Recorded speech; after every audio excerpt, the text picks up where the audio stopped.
The Late Night Alternative with Iain Lee on Talk Radio. We have ways of making you talk. Hi, my name is Jackson. I am 6 years old and I'm going to do Nickleback this afternoon.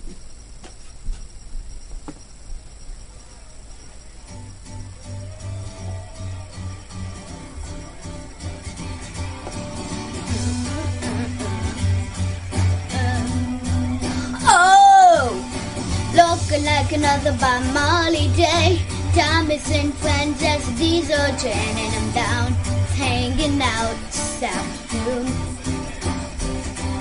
We've got weeds in the backyard 4 feet tall. Grab the weed, whack low, cut them all. So I'm down on the couch this afternoon.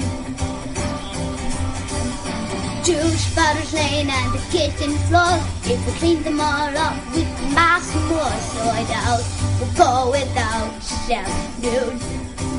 Oh, you better hang on if you're tagging along. Cause we'll be doing this till 6 in the morning. Nothing wrong's going on all long. Cause the brakes on doesn't matter when you have to get up and go out. Me and all my friends. Climb up, slide down, then do it all again. Just sitting around, hanging out this afternoon. Oh, landlord says I should buy a tent, but he can take a hike cause I paid the rent. So I out, he kicked me out this afternoon. Driving real fast in my pedal car. iPod cranking out the CCR and a few Susie Q this afternoon. Oh, you better hang on if you're tagging along. So we'll be doing this till 6 in the morning. Nothing wrong's going on. I'm just a bit of bite down the mat. Let's get up and go out. Me and all my friends climb up, slide down, then do it all again. Yeah, we get up and go out. Me and all my friends climb up, slide down, then do it all again. Just sitting around. Now, you may be wondering, Okay. You may be wondering why we're starting with the poetry of what's his name, Roy Schneider in Nickleback. Well, one of the members of this team wasn't in on Friday. Again. What did you just say? Again. It didn't sound like that. Well, it sounded like you called him. Well, it sounded like you called him a Kent. No. And the only reason you call someone a Kent is because you wanted to call them something else. No, well, you're hearing what you want to hear. You wanted to call him a Berkeley Hunt. He's never in. He's like stay-at-homes, isn't he? So Sam didn't come in on Friday. Sam's the guy that answers the phones, and he didn't come in on Friday. Sam, if you could just put your microphone up and tell the boys and girls, the ladles and jelly spoons, why did you take a night off work on Friday? Because I went and saw Nickleback at the O2. Gosh, he says that like there's nothing wrong with Let's it. just let that sink in a little bit. He's a young man. What, you 24? 5. He's 5 years old, wow. He's 25 years old, and of his own choice, he took a night off work to go and see Nickleback live in concert at the O2 Arena. How much were tickets, man? I don't know. I got them as a present for Christmas. Wow, Gosh. Christmas present. Yeah. That much of a fan. People knew to buy him tickets. Now, listen, I've got some strange tastes in music, and we never on this show mock people for their music tastes. We just don't do it because it's I like Crowded House. There we go. Fine. We never do it. We don't do it. Get that phone call in a minute, Sam. In a minute. But Nickleback, I have to call you out for Nickleback. It's not the first time I've seen them as well. It was the third. Oh, ouch. And how did this compare with the other Nickleback gigs? It wasn't the best. The first one was still by far the best, but it was up there because they didn't stick to set at all. They just played whatever the People in the crowd shouted out. Crazy rock and rollers! So it wasn't the best, but definitely in the top 3 that you've seen. Yeah. Go and take that phone call, please, Sam. That's what we're working with. We're trying to create an artistic environment that is safe. Oh, it's quite hot. Could you put it back down to 19 now? I'm boiling. Thank you, please. I'm boiling. Come on, Boilie. Come on, mate. We're trying to create a safe space for... please do the air conditioning, because it's getting really hot in it. Down... Okay. Just to... I can 19. See... Yeah, 19... 18. You're on 18. No, I'm on 19. Like, stick on that. Come on, come away from the AC. We're trying to create a safe, creative environment for artistic people to express themselves. And 1/3 of this team is a fan of Nickleback. 1/3 of this team has seen enough Nickleback concerts for all of us. 0344 499 1000 is the telephone number. If you want to give us a call, you can do. It's Monday, kind of, just trying to get into the... I slept terribly last night. It turns out, I think I may have mentioned this, getting divorced and buying a house at the same time. It turns out they're quite stressful things. I think people should be made aware of that before engaging in either. But I just couldn't sleep last night, partly as well, because someone I considered a friend, I played Monopoly on the PlayStation last night. So with a guy called Jeff, guy I considered a friend. And his attitude, his bullying, his trolling, his gammoning, his entire attitude in the game sucked. It really sucked. And, as a result, some people said it was a rage quit. It wasn't a rage quit, but I ended the game, even though I probably could have turned it around, just because he was playing like an SH1T. That video, I believe, is still on YouTube. I keep trying to take it down, but then I think I've got to have a word with Matthew, who runs the YouTube channel for me, because it just keeps popping back up there, and I don't want that on there. Not because I'm embarrassed. I'm embarrassed about. I played like a gentleman throughout the entire game, but because I don't want people to see what a dark soul Jeff has. So I'm going to try and get that video taken down from my YouTube channel. What were you playing again? Playing Monopoly on the PlayStation 4. Honestly, it's the Hasbro Family Fun Pack. It's the most addictive fun. I played a game the other night. It went on for nearly 4 hours. 2:00 I crawled into bed. Are you still speaking to any of the people you played with on that occasion? One of them was Jeff. I beat him. Right. Another was some French guy called Stefan who bailed out. He bailed out after 3.25 hours. I gotta go to the bed, man, and catch the Z's. Z's. The Z's, not disease. You know what a zizi is in French? Un petit peu? Un petit phalange? Un petit minute papa d'elle? C'est petit... It's a little Willie. Okay, we could have just said that. You can just say that. Let's go to Nick. Good evening, Nick. Hello, guys. Guys and girls. That's it. All right, Jimmy Savile. I'm calling from the U.S. Hello, America. Yeah. Hello. I just want to say I love this show so much. And another thing, I was actually trying to access your website earlier. I couldn't seem to get on it. It just said like connection timeout or something. Hang on, which website? The Talk Radio website or the Iain Lee website? The Iain Lee website. Oh, jeez. Hang on a minute. Again. Oh, no. Remind me tomorrow. Hang on. I think I've just... Right. It keeps... What's going down there? IainLee.com. Let's have a little look. Yeah, it just doesn't load for me. It's not loading for me. I've had so much trouble with that website. I got someone else rebuilt it for me. We took it to a different server and... thank you for that, Nick. Let's just say that some people are going to get a right old telling off. They won't, because it's some people that did it for free as a favour to me. So I will go, excuse me, guys, anyone know what's going on? But thank you for that, Nick. So hang on a minute. So whereabouts are you in the United States? I'm actually in Michigan. Michigan. What do we know about Michigan? Let me think. Michigan Impossible? No. Let me think. What do we know about Michigan? Don't know anything about Michigan. Isn't Detroit in Michigan? It's close to that. It's close to that. It's close to that. Okay, well, that's it. And how did you find this show, Nick? Well, it's kind of funny. I was just scrolling through live streams one day. I thought I just watched it. And I was interested. Well, there you go. So hang on. You were scrolling through Periscope? Huh? Yeah. You were scrolling through Periscope, did you say? Yeah. Okay. Well, I'm glad you found us, man. This is fantastic. Here's the thing. The next stage in our taking over the world is to take this show to America. And Michigan would be absolutely perfect. Do you happen to work in the broadcast industry in the United States? Actually, yes. What the heck? Whoa, this is it, Catherine! Here we go! Here we go! Viva Las Vegas! They're coming to America. We're going to be making plenty of... Whoa! I see what you've done there, Nick! Oh, dear. I had a suspicion when you said... I knew we were going somewhere when it was one of the dullest, most awkward conversations we've ever had.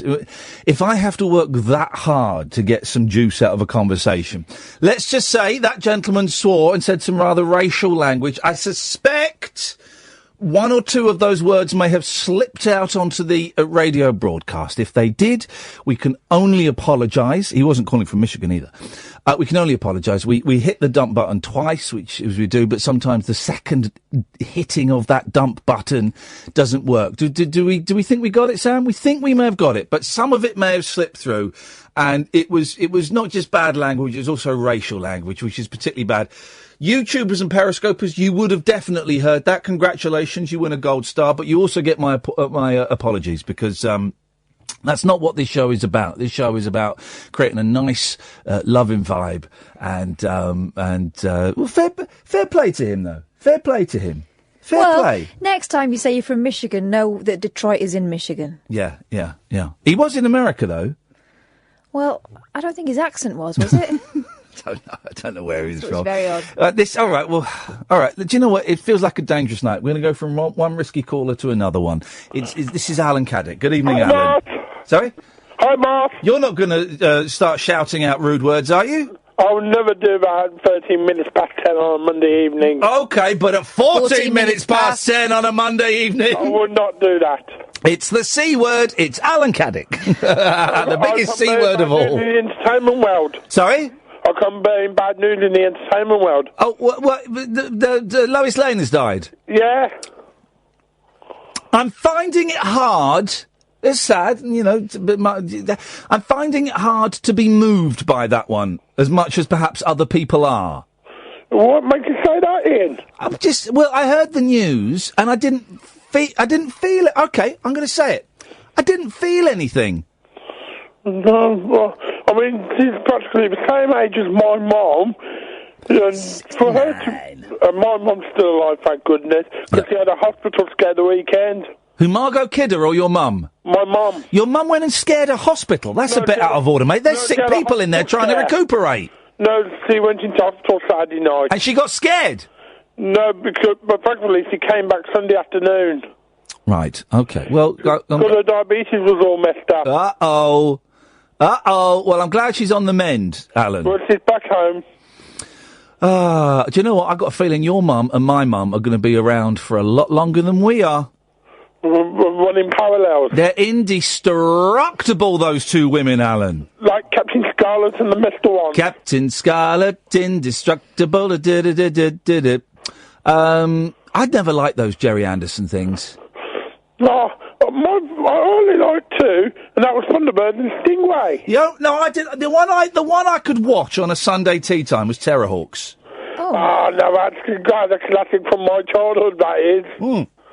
Because wasn't Windsor Davis one of the balls? With Zeroids. He was a Zeroid, wasn't he? Windsor Davis. Sergeant Major Zero. Yeah, he was. And they had battled Zelda. Yeah, but I tolerated that. The rest of them I found absolutely tedious. I was watching one on YouTube and I found that really boring. UFO. Yeah. Trying to make it look like the future, but it's not the future that we're in now. I tell you the one Jerry Anderson, and let's not beat around the bush, Sylvia Anderson programme I liked. Space 1999. I've never seen that. But it's not puppets. It's Martin Landau and Barbara Bain. Barbara Bain.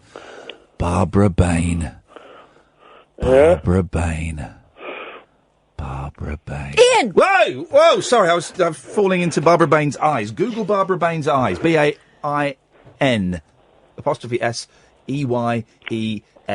Barbara Bain's eyes. Yeah, that was good, that one, Space 1999. Yeah? Was that on before or after Bullseye? I cannot tell you. Can I just interject?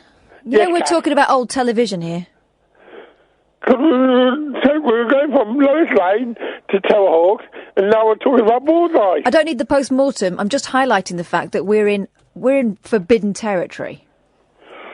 I didn't know classic TV was such a taboo, Kath. Oh, come off it, Alan Caddick. You'll be talking about white dog poo next. No. You don't see it anymore, though, do you? Have you seen Barbara Bain's eyes? Barbara Bain. Barbara Bain. Kath! Oh, sorry. The eyes, aren't they? Mesmeric. The eyes! Yes, Alan? Cut you off now. 0344 499 1000. We're all going to look into Barbara Bain's eyes. The Late Night Alternative with Iain Lee on Talk Radio. We'll get you talking. 0344 499 1000 is the telephone number. We're 20 minutes into the week of broadcasting here, Mondays to Fridays, 10 till 1. Myself, Iain Lee, good evening. Catherine Boyle, good evening. Hi. And you can call in about anything, 0344 499 1000. Already, 20 minutes in, we've talked about old kids' TV shows, and we've had someone drop the N-bomb and the F-bomb and the S-bomb. Surprisingly, not the C-bomb. No. Should just say, but for people that want to do that, I mean, you can, but it doesn't get broadcast, because we've got a dump button here. Philip from South Norwood's coming up, and it'll probably using it on him. Let's go to Ricardo first. Good evening, Ricardo. Oh, hi, Ian. How are you? Very well, thank you, Ricardo. How are you? Yeah, not too bad, thank you. How's Kath? Is she doing okay? Right, okay. Here we go. This is it, right? And now I get why Mike Dickin would always say my health is not in question, right? Because what I've noticed, and this, I'm not having a go at you, Ricardo, right? But I've noticed the last couple of weeks, right? Everyone has started their phone calls with, "Hello, Ian, how are you?" "I'm fine, thanks." And Catherine, "Hello, how are you?" "I'm fine." Everyone, literally, call after call. "Hello, Ian, how are you?" "I'm fine, thank you." "Catherine, how are you?" "I'm fine, thank you." Everyone. So, this is what we're going to do, right? This is what we're going to do tonight as an experiment. Anyone that asks that gets cut off. Straight away. Wow, harsh. Straight away. But have you picked up on this, Catherine? It's just the last couple of weeks. It's really... They've become very caring. Yeah, well, they have. And I blame them, but we're gonna knock it on. For some reason, right, it's Chinese water torture. I don't know if the Chinese ever actually did water torture. Are you flushing the toilet? Oh, no, I was just listening to water torture. I don't know. Oh, there was some creaking going on. Yeah. Have you put the telly on? Because I'm doing a monologue. No. I'm listening. It's fine. But what? You're listening to two things. What's the second? No, I'm walking downstairs. You were saying about water torture. Yes. Right. I don't know if Chinese water torture actually exists, because I don't think it would be that torturous. But the drip, right, and constant. Oh, is it on your head? Yeah. Oh, okay. Well, it still wouldn't be. It would over a period of millennia. It would bore a hole in your head. Maybe that's what it is. But just that constant. Ian, are you all right? Yeah, I'm fine. Catherine, are you all right? Yeah, but we're fine, mate. We were fine when the last guy... I'm actually not fine, and I was waiting for someone to ask me how I was, but it's fine, doesn't matter. Neither of us are fine. We're both screwed up, right? We're both screwed up. There's a story about me in the Sun tonight. For crying out loud, I've been arguing... Where are you going? Do you live in a haunted house? Where are you going? Is that you, Scooby-Doo? I just walked outside. What have you called in for, Ricardo? I know, I was calling up about Saved by the Bell. About Saved by the Bell? I mean, it sounds rubbish now. The TV programme Saved by the Bell? Yeah. Okay, but it was rubbish then. It wasn't great, was it? No, it was rubbish. It was always... There was no California Dreamin'. That was a show. Did you ever see that? No. Yeah. That was a show, California Dreamin'. Very underrated, I think. But no, Very Saved by underrated. the Bell, and Saved by the Bell The Next Generation, and Saved by the Bell The College Years All of them. Dreadful. All of them were rubbish.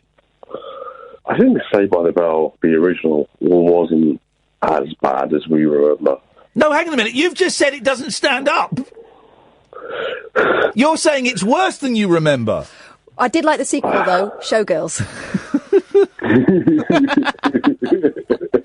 That was great. That was high drama. Jesse's Fanny. Yeah, Jesse's Fanny. Yeah, Jesse's Fanny, Lisa Turtle. Jesse's Fanny? No, Spanny. You did, though. I mean, okay. Showgirls. Well, thanks for calling, Ricardo. This was brilliant, thanks.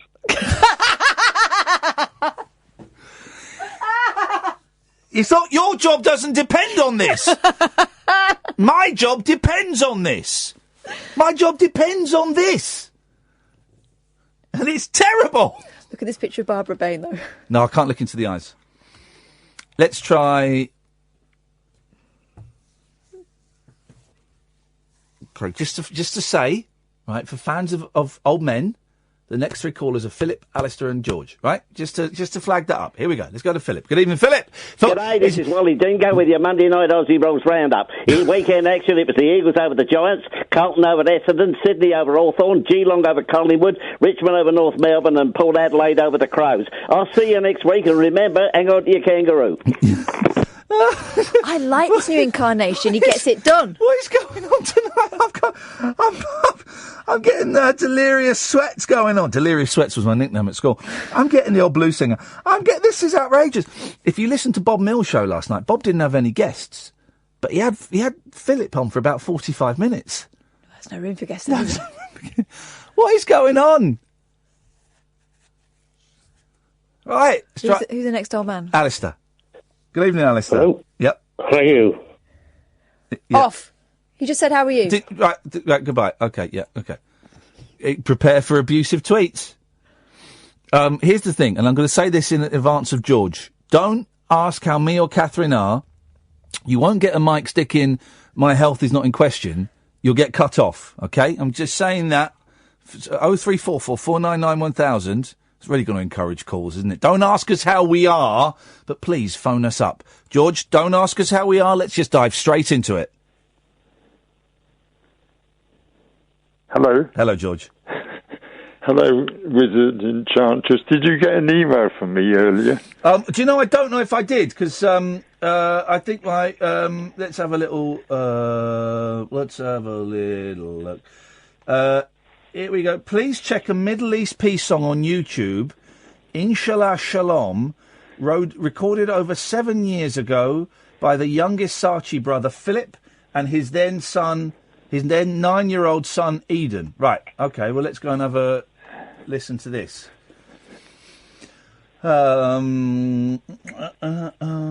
Inshallah Shalom.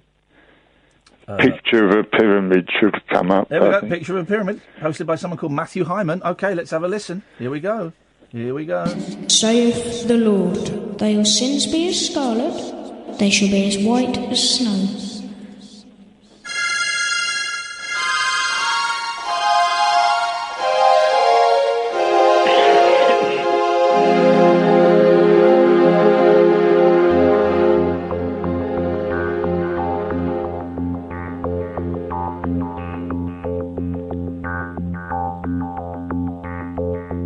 In that day shall there be a highway out of Egypt to Assyria. Hang on, this isn't a song, though.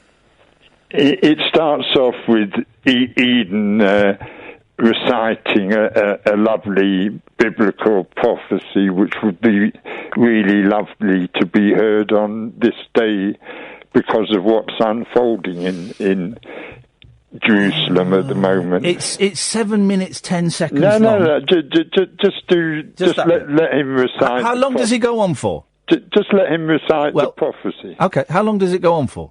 The prophecy is very short. Okay. Well, you say very short. Are we talking under a minute? Yeah. Okay, all right. Well, under a minute we can do it. And the Assyrian shall come into Egypt, and the Egyptian into Assyria.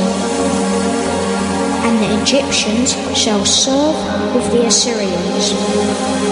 In that day shall Israel be the third with Egypt and with Assyria, even a blessing in the midst of the land, whom the Lord of hosts shall bless, saying, Blessed be Egypt, my people, and Assyria, the work of my hands, and Israel, my inheritance. Okay, I don't really understand it. It's too much synthesizer. There's too much synthesizer in it. Okay, it's just a prophecy of a time when Egypt, Assyria and Israel will all join together and become as one, as it says, a blessing in the midst of the land, whom the Lord of hosts shall bless, saying, Blessed be Egypt, my people, Assyria, the work of my hands, and Israel, my inheritance. It's just a very lovely prophecy. Did you follow any of what was unfolding in Jerusalem? I know it's grim. How many people have died now that Donald Trump's got his embassy there? I mean, it's pretty outrageous. Over 50 unarmed people and got shot by the Israelis, and it's all going to build up to a major conflict, I'm sure. And you didn't hear either of the Christian preachers who spoke in Jerusalem. Do you know what? It's not a story I've been following. As the radio news has kicked in and the number has increased, it's not a part of the world. I've been to Israel. It's not a part of the world that excites me or moves me particularly. What's going on today is horrific, but you know, there's horrific stuff going on in my life. Not as horrific as that, but I don't. You know, what is me knowing about it going to do? What is he going to do? Maybe you can do something about it. Oh, come on, George. I can't do anything about about Palestinians being killed in Israel. I can't do anything about that. And I don't want to, you know, it's going on and it's horrific and it's horrible and the world is a mess and sometimes the world is too much and I don't want to know what's going on. Well, really, as I see it, Ian, what's going on is that the Christian right who is behind Donald Trump and probably influences Donald Trump is looking to stage what they read in the book of Revelation as come on, man. Come on. Donald Trump's backers aren't going, right, okay, so we got where are we up to in Revelations now? Okay, right, we're going to do this. Come on, man. No, that really is the agenda, Ian. I'm quite sure of that. I'm quite sure it isn't that. But if you read the book of Revelation the way they read the book of Revelation, what comes first is the apocalypse, and then you get 1,000 years of peace, and that leads up to Armageddon. They are looking to stage what they perceive as being the apocalypse. I'm sure that is the agenda, and I really think it's all going to escalate, and a lot of people are going to die. I don't believe the Bible. Sorry? I don't believe the Bible. That's okay. You don't have to believe. And I also don't believe that the Trump's backers are trying to recreate what it says in Revelations. I don't believe that, man. Come on. Yeah, there are nasty people around, and there are horrible things happening, and Trump is just an oaf. Trump's an oaf. He's a big-footed, clumsy oaf. And his clumsiness has resulted in 50 people dying. But it's not people. It's not people trying to do Revelations. Yes, it is. If you would listen to what these two American preachers said in Jerusalem at the ceremony, which was very divisive and anti-Muslim, it's hardly the sort of dialogue and rhetoric that is going to lead to anything other than terrific division. Okay, here we go. Well, I hate suffering and I hate death and I hate murder and I hate violence and all of that stuff. To be honest, what's happening over there today, this is going to make me sound awful. I don't really care. If I'm being completely blunt, I don't really care. And I'll tell you why I don't care. Because my capacity to care has been used up recently. My capacity to care has gone, man. It's full. It's empty. I need to recharge my care capacitors because there's just too much going on in my life and in other things, horrible things that have happened. There's just too much. So the story over there, I don't know. Today, it doesn't touch me. Okay, but tomorrow it might be different. I doubt it. I don't think so. You don't know how I'm going to feel. You don't know what I'm feeling or how I'm going to feel. No, nobody knows. No. Horrible things have happened in Israel before and in Palestine, and I kind of look at it and go, it's never really touched me. Yeah, but you have to appreciate that Donald Trump is not a man of peace, and what he has set in motion there is going to escalate and lead to many people dying, Ian. Yeah, but okay, this is not necessarily a question I would ask, but I'm going to ask it. So what? So what? So what? I'm struggling to, I'm struggling to work out where I'm going to be living in 2 weeks' time. I'm struggling to work out how I'm going to get out of bed every day. I'm struggling to work out how to deal with the rising anxiety that's coming every day. I'm struggling to work out when I'm going to see my kids. And I don't in any way mean, before people start complaining, I'm not in any way demeaning what has happened over there. It is horrific. It is awful. I wish it hadn't happened. But right now, honestly, I don't care. Okay, you're being honest, and I'm sure many other people don't care as well. But I would think there are a great many people that do care. Oh, yeah, of course there are. But I just think that saying that it's the people behind George Bush, the people behind Donald Trump are trying in some way to make revelations a reality. I don't think that's helpful. I think that's divisive. No, it's true. Well, you say I'm sure it's true. Yeah, well, okay, you're sure it's true, but that doesn't make it true. No. And there'll be lots of people going, well, how is this helping? How is what helping? What you're saying. What I'm saying is trying to draw attention to a prophecy that prophesies a time when effectively... Prophecies are nonsense. No, they're not, Ian. Really, they're not. Tell me one prophecy that's come true. That's a good question. Isn't it? No, that is a good question. Oh. But prophecies are waiting to come true. Right, and people can make prophecies come true, especially when it's a prophecy as positive as the whole region uniting and becoming a blessing in the midst of the land. I just think that's a wonderful prophecy to draw attention to in the current circumstances of what are unfolding here, Ian. And I'm really happy that we have shared this on your programme. And you can come on and share this stuff, but I will question it. I tuned into CNN lunchtime, and they went to a reporter in Gaza whose name was Iain Lee. Well, that's a coincidence. There's no such thing as coincidence. Yes, there is. And I know it. Look, Zax is tweeting me, your capacity to care has gone. Does that extend towards your own children and family? I don't know if you listened to it. I mentioned my children, but thanks.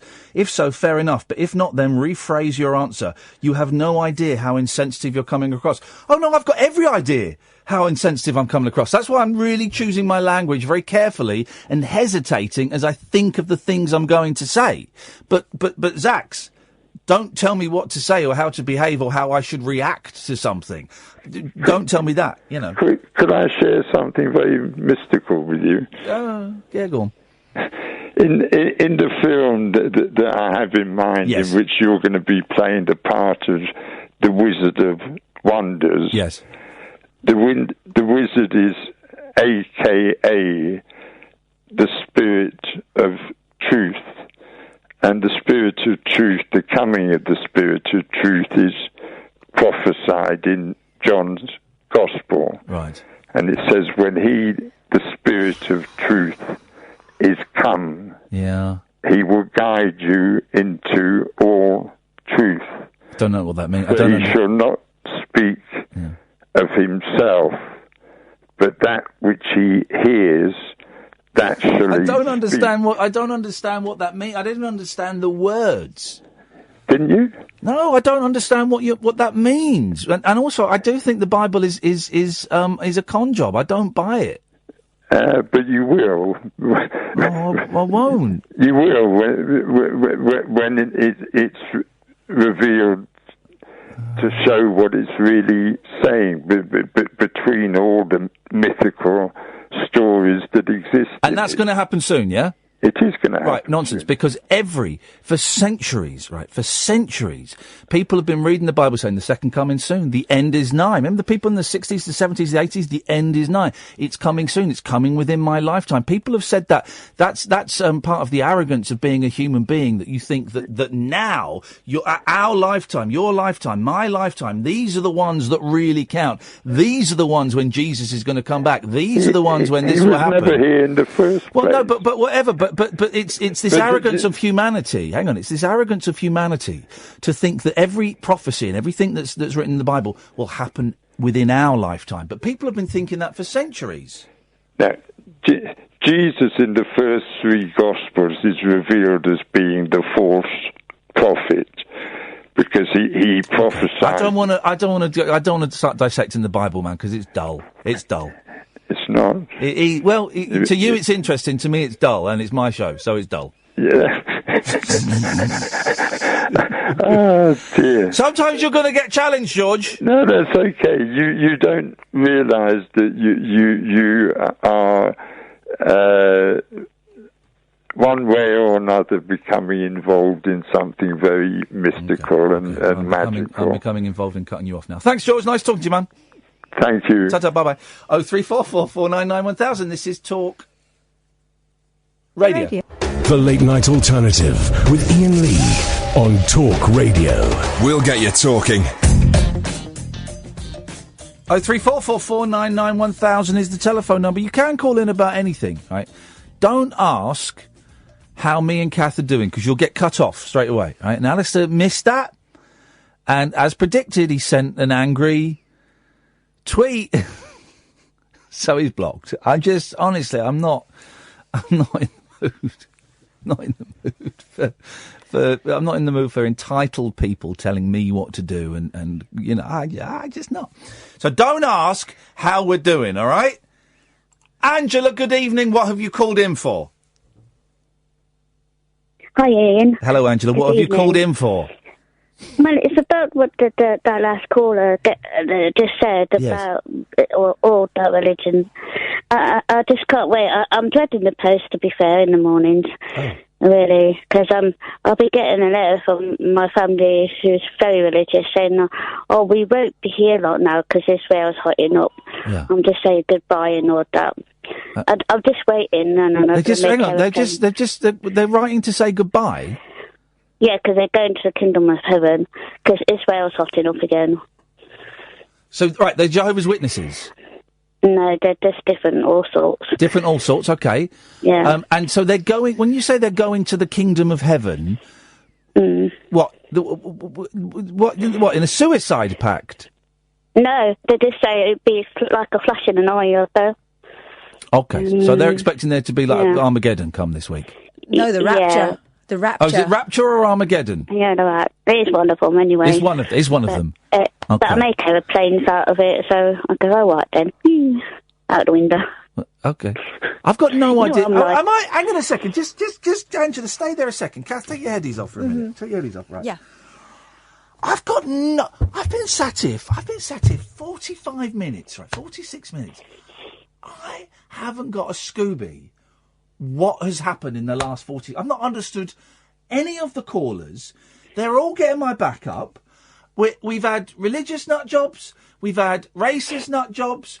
I've got literally not got a clue what Angela's talking about. Could you check out the window and just make sure there are no, like, abandoned cars or anything? The rapture hasn't come and we're not just left with what's left, are we? No. Well, then I'm out of ideas. But what is she talking about? Don't you find that a bit weird, though, Ian? Hang on, Angela, I can't hear you. I've not got my headphones on. Oh, don't you find that a bit weird, Catherine? She's not got her headphones on. Okay. Just wait there. We can't hear you, Angela. Just wait there. We can't hear what you're saying. I've got no idea what anyone's talking about. Literally. It's like that acid tab I bought in 1995. I think it's finally starting to work. Well, I never did acid, but I appear to be on the same trip as you. You've got contact high. That's what we used to call it, a contact high. Right, headphones are on. Angela! Yes, mate. Yes, mate! So we could talk about something else. I got that off my chest now. Go on. Anyway, and it's warm tonight, isn't it? In it, though. It's mild. Catherine and I went and saw a really good film tonight. I've been in town all day because I had to go and... I went to a meeting at lunchtime and then I went and saw my therapist at 3. And it means I got to work about 4:30, which is very early for me. And I had to do some boring stuff online. And I said, Kath was coming in, I texted and she pulled over to read the text. And I said, do you fancy going to see it? If I can find a film that's on about 6, half 6, do you want to go and see a film? She went, yeah, all right. And so I had a little look at some, and so we went and saw this film that I'd not even heard of called Beast. Beast. Right, and it's British. I didn't know it was British. That put me off initially. And it's set on Jersey, Bergerac territory, but Bergerac is long gone. No nettles. And I'm not going to, no spoilers here, guys, but the butler did it. No spoilers, but it's about this young lady who feels disenfranchised from her family and from society. Stick with it. And she meets this kind of rugged loner of a guy. And then mayhem ensues, or doesn't, as the case may be, right? And it were half good. It were half good. I really enjoyed it.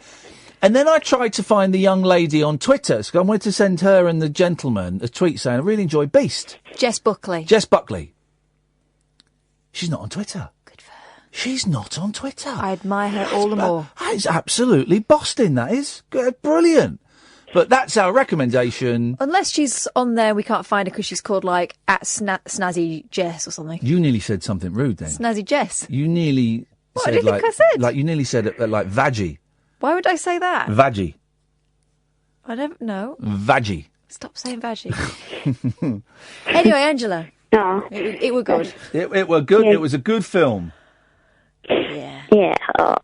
And then you guys, you got hay fever. Sorry? You got hay fever. Who? Any of you guys? No. No, have you? No. Yeah. Oh, I'm struggling. Yeah. Okay. Well, there we go. Yeah. Yeah. Let's go to John. Good evening, John.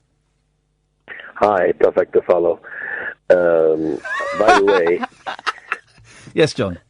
I understand that when you have a personal problem, you really get numb with when you have to deal with problems that's happening in the world that you anyway can't handle it and you can't change anything. But I think that even if the reports are true, that there's a lot of shootings going on and a lot of people shot, I bet that every one of them being shot has thrown a petrol bomb. They're not like pulling people from houses and shooting them. Hang on a minute. Jesus. Where have you got your evidence from that every single one of them in this massacre has thrown... I can be wrong. I could be wrong. Well, then don't say it. Then don't say, okay, I bet... Right, no, hang on a minute. John. Then don't say, I bet that every single one of them has thrown a petrol bomb when you don't know. No. You don't know. I don't mean a petrol bomb, but... Well, no, then John. John, then don't say a petrol bomb if you don't mean a petrol bomb. Okay, all right. It's not like legal jargon. It's just you know what I'm trying to say. Yeah, no, you're smearing 50 dead. You're smearing 50 dead people with your own prejudices. No. Some of whom are children. I'm not prejudiced. I don't think that. Well, you are. You've just smeared them with your own prejudice by saying, "I bet every one of those 50 people has thrown a petrol bomb. People who are calling these people and inviting them to go there and endangering their lives. Well, that's different. That's different. That's different from all of them throwing petrol bombs. I think the snipers that were there, they were not there to shoot innocent people. Well, there's your prejudice. There's your prejudice. There's your prejudice coming through. And you're prejudiced, and that's fine. We're all prejudiced. I don't know. I don't know enough about the situation. I know that Israeli troops have killed innocent people in the past. I also know that Palestinians have killed innocent people in the past. I know both sides have killed innocent people in the past. It could be argued, I wouldn't necessarily argue, it could be argued that, when people throw bricks and petrol bombs, dropping massive missiles on their encampments, that could be seen as heavy-handed. I don't know. It's not something I particularly want to get into, but you can't come on and say, I bet every one of those 50 people that was slaughtered in this massacre has thrown a petrol bomb, and then say that you're not prejudiced.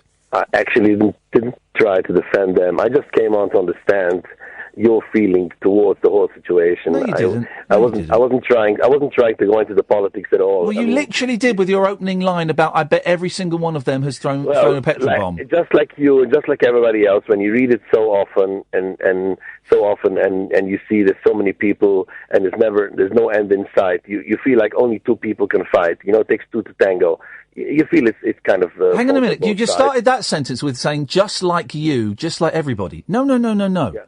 No. You speak for yourself, brother. You don't speak for me. You don't speak for everybody. You can, yeah. Right?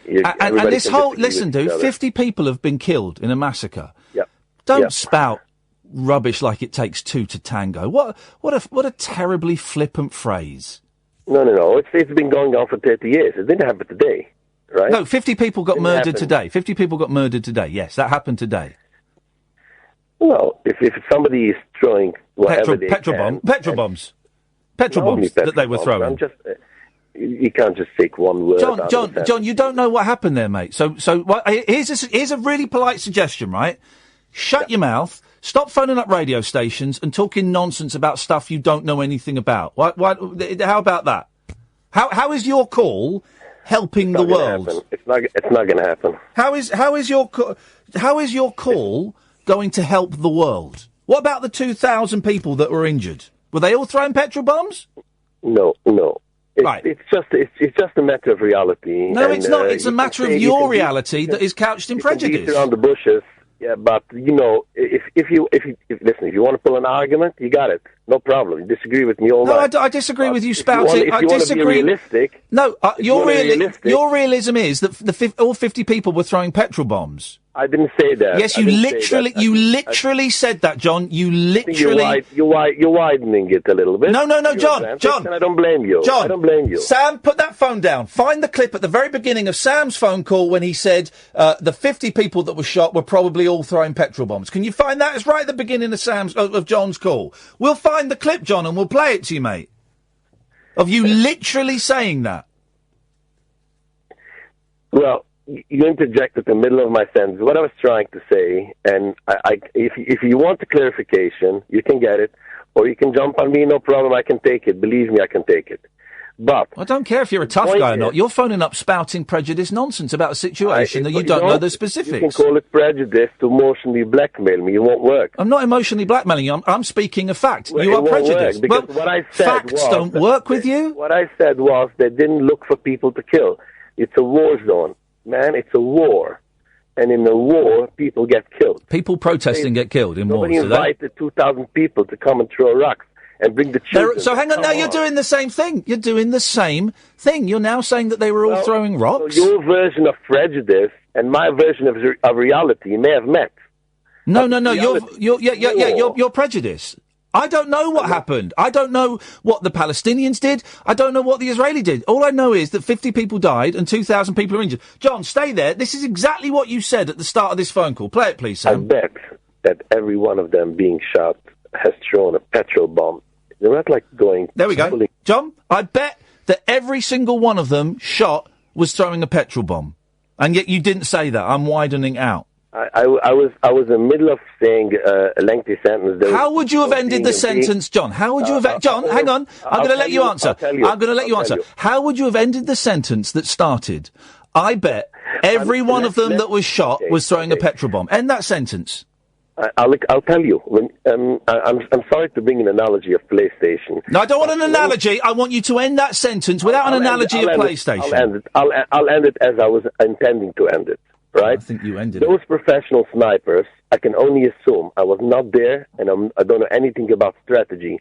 But I am sure that when a person is a single stone thrower, does not get shot with a gun. So you are saying, you're standing by that statement that all 50 of the people that were murdered were throwing petrol bombs. But more involved in wider danger and damage. What does that mean? What does wider danger and damage? What does wider danger and damage mean? It could be organising. It could be organising. It could be organising. People get shot for organising, do they? It could no. If somebody is inciting violence, John, mate, you're a really unpleasant person. Go and phone LBC, mate.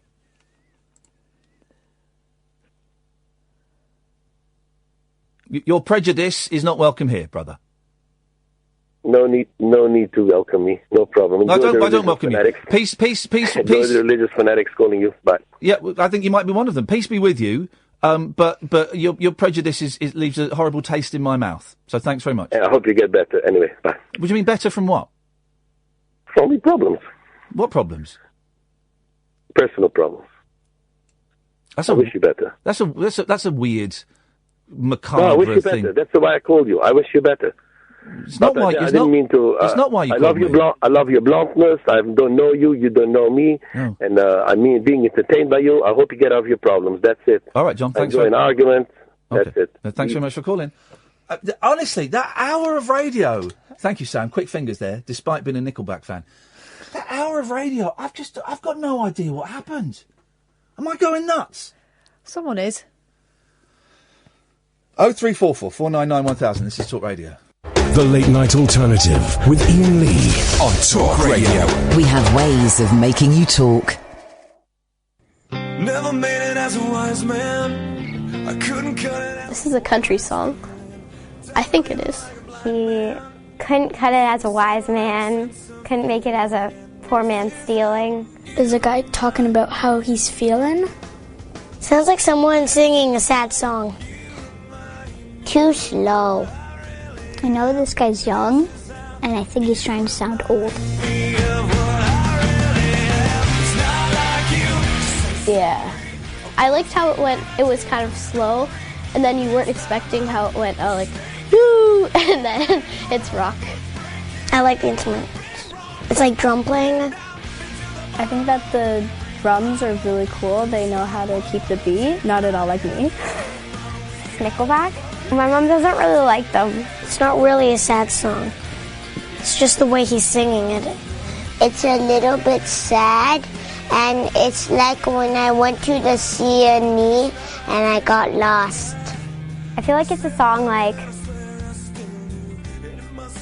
brokenhearted, or he has like broken hearts, but now he knows how it feels. Something. Been disappointed before. Don't think I've ever had a broken heart, though. I think that he's singing about a girl. I'm not sure. He's like, this is how you remind me and stuff. It's the way it sounds sad, but really it's not.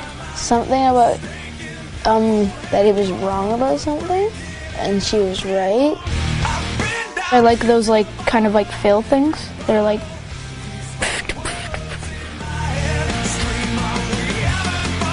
Makes me feel like I need to dance. He's happy because he's screaming at me. He's screaming and he's saying, yeah. What's the message of this song? Remembering stuff and saying, yeah. I think the message is you don't have to see to hear music. I feel like it would be like this boy and then this girl, but then they were fighting and then they got back together, but then they fought again and then they broke up, and then the boy was sad. The girl would be leaving on on a road, and then he would be sad. Then he would stop singing. The end. Parts of the song, I imagine like a nice meadow with someone playing the guitar and singing, and then someone videotaping them. I mean, like, it's a good song. I probably couldn't listen to it, like, unless, like, I had experience with it, you know?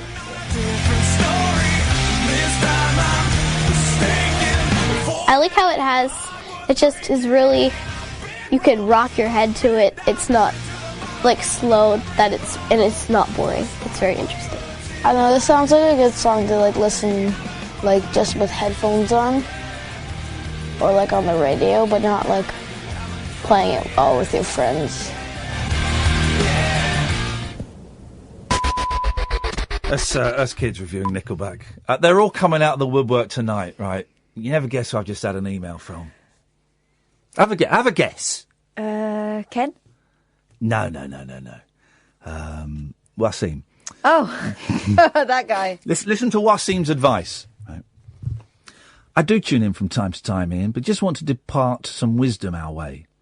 I have massive self-confidence issues, do a lot of self-loathing, and have wished death upon myself many times because I don't feel like I belong anywhere. He's got, because those are my feelings as well. He's got a suggestion of how I can get rid of those feelings. When I used to call your show, I was out of work, but am now back in work.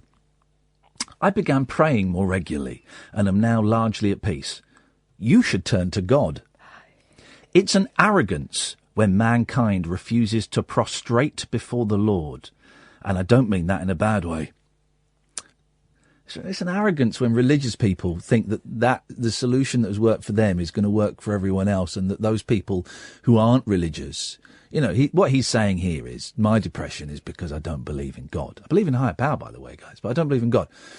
And so in some ways it's my fault. And all I've got to do is ask Jesus or Muhammad or Buddha or whoever to come into my soul and live in me, and I'll be all right. Is that Wasim who was really nasty back in the day? Was that before God? That must be before God, yeah, because now he's nice. Mm-hmm. Mo was bang out of order with you last time, and totally wrong, by the way. In your opinion, Wasim, I bet your response to this message will be a two-word one starting in F and ending in U.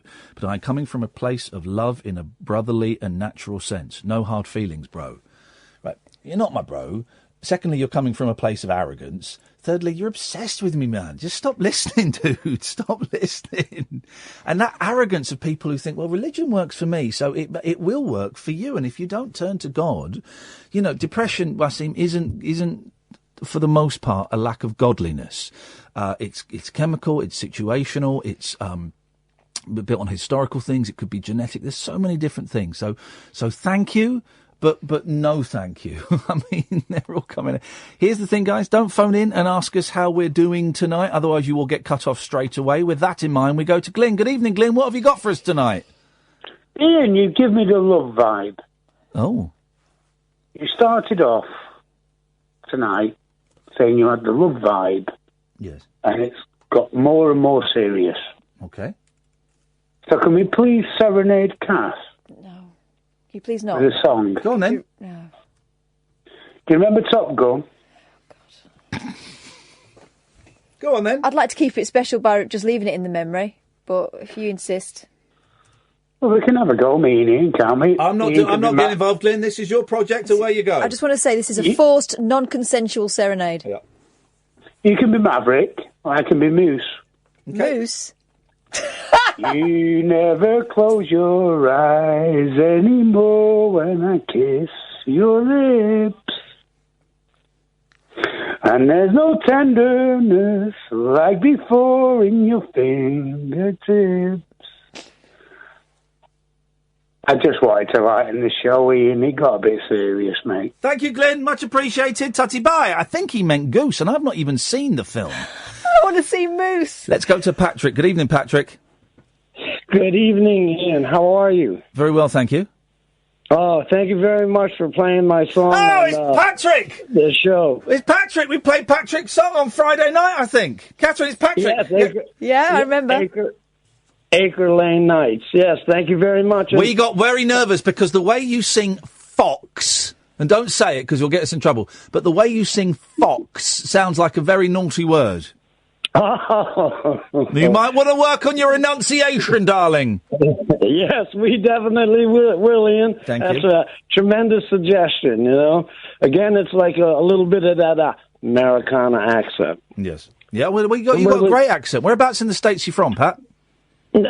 Well, I grew up in the New York, New England area. Oh. But the nature of my work, you know, brought me all over the United States and the world, for that matter. And here we are in the center of the music universe, London. London is the center of the music universe? Well, I think so. Well. And how is the music business? Because you give off, New York surprised me, because you give off like a Californian laid-back vibe, man. You got like that kind of surfer dude attitude. I thought you were an old head from San Francisco or somewhere. I spent a couple of years in San Francisco. There we go. A few go. years in L.A. Up at the height. Yes. Hanging out up at the Ashbury, you know, having some good times. Of course you did, man. Dropping a few tabs every now and then. Checking in with God. Just checking in to see what condition your condition was in. Yeah, and holding on like the big brother in the holding company. Yeah. And, and the band, my band, Blue Temper, they all wanted to say it was fantastic meeting you down at MAP Studios. They were nice. And, they were nice guys. I'm sorry I didn't get to say goodbye to you properly. Can I ask you a question? Right, you're of a vintage, right? And they're all thrusting, sprightly young men. How did you persuade, you know, such a young, good-looking? I mean, you're a good-looking fella as well, but how did you persuade such a bunch of kids to be your backing band, Patrick? That's brilliant on your part. Well, one of the things that I do is that I'm a performance poet, and a lot of the young musicians and stuff, they really like my poetry, and then I get the opportunity to work with some bands. One of them, notably Breton. Sadly, they've broken up. Oh. And then the Fat White Family, you know, working with them, doing their introductions, opening, you know, for their shows and stuff. You know, I developed a little reputation as a performance poet, as an MC, and things like that. And it's going well, is it, man? You're having fun and you're getting gigs and you're living the dream. I am. That's all we can ask for. It was great. And one night I was doing a performance in the Windmill, Brixton. Independent music venue. Yeah. And a young man, you know, the bass player, Dylan Jones, you know, he came up to me and goes, "Oh, I really like, you know, what you've been doing. I've seen some of your videos." He goes, "Do you need a bass player?" Oh, that's great. Yeah. And I looked at him, I said, "Yeah, you know a piano player?" So that's how it started. Beautiful. I met Dylan first, and then I met Josh. And I had known Nathan, the other keyboard player, for a number of years. And then we met Harry Ling through Dylan and Josh. And myself, Nathan, Harry. Are you jogging on the spot? And Dylan, we put together a band. Well, there you go. Are you jogging on the spot, Patrick? It sounds like you're involved in some vigorous exercise. Are you beating an egg? No. I've already done the cooking. Now I'm just relaxing. But actually, I'm pacing. Oh, okay. All right. Because it sounded like something was flapping about, and I could hear you getting out of breath. I thought, is he beating one off? Is he beating an egg off? So it sounds like he thought he was making a meringue while he's talking to us. That's what I thought. People do cook while they're talking to us, don't they? People do all kinds of things. I've done it myself on the phone. Put it on speakerphone and work away in the kitchen. No, he said work. My voice has been a little taxed from 2 rehearsals this week and 2 gigs. Yeah, and Saturday night. It was fantastic, and we did a 45-minute set and really pushed out the boat. And hey, can I ask you a question? Because for those who don't know, but we should have said this at the start, but Catherine and I met Patrick when we went to Rainbow George's do about a month ago in Camden. And really nice night. I got sat, it's a tiny place, so I ended up sitting down next to Patrick. We had a bit of a chat, and then he got up and performed. And we kind of left halfway through because it was, late and kids and stuff. But who were those hot young women that were really dancing in a very sexualised way in front of you? Did you know them? Does that kind of thing happen a lot? Yes, I know both of them. One of them is Nathan's girlfriend. Okay. And the other one is an artist friend of mine that I did an exhibition for. Wow. For her leaving thing for uni. Okay. They were great. Most of those young people who were there at the event. Yeah. They all came to see us and meet George because he's a legend. They find him kind of fascinating. Yeah. Hey, listen, Patrick, is there a way, if people, listen, we've got to move on. Is there a website that people can go to and check out your music and your poetry? Yes. It's Patrick Lyons, Me You, Blue Temper at bandcamp.com. Okay, well, there we'll find it. Patrick, it's a pleasure to talk to you, mate. Thank you so much for calling in. We will speak again soon. 0344. I like Patrick. A nice bloke. Really nice bloke. Really good. You know what I mean about that kind of California? I knew he'd been to San Fran. That Californian kind of vibe, but very upbeat, very positive. 0344 499 1000. Bobby says, why not try religion, Ian? You can't really comment if you're too arrogant to try it. Well, thank you, Bobby, for your arrogance. For assuming that I haven't tried it, Bobby. That's very arrogant of you to assume that I haven't tried it. But, I find a lot of religious people are arrogant. Bobby. 0344 499 1000. This is Talk Radio. The Late Night Alternative with Iain Lee. On air and off the leash. On Talk Radio. You can listen to Talk Radio on DAB, download the app, and go to talkradio.co.uk. Sad hearing James Whale on Eamon's show early on. Mrs. Whale died a few days ago. It's sad hearing James on Eamon there. And, he won't be listening to this, but maybe if we send some energy out, it might go his way. I've been speaking to him a little bit, just on text over the weekend, because I don't want to get in the way, but I also want him to know that you and I are thinking about him as we are, because it's horribly sad. So, lots of love, James, and, thinking of you, big man. You can watch the show tonight if you go to youtube.com/Iain Lee. Click on the live link. You can join in all the fun and banter there. 0344 499 1000 is the telephone. Oh! No! What's the matter? I knew this would happen.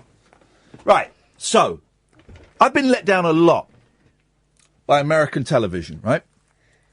I remember Invasion. Did you ever watch Invasion? Invasion was great. A series about these pods that had landed underwater and they were aliens, and it turned out the copper was an alien and the sheriff and all of that stuff. And I remember I had it all on Sky Plus, and I did the whole series in 2 days when I had the flu. I was off work. I did the whole series in 2 days. I loved it. Cancelled after one season. So I don't know what happened. And then, of course, Lost. I don't want to dwell on Lost too much because I invested 6 years of my life into that. I got paid as well. I went to Hawaii. I met the cast. I interviewed the crew, the director, Jack Bender, all these people.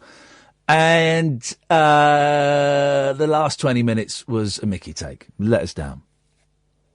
The ending of the reboot of Battlestar Galactica was rubbish.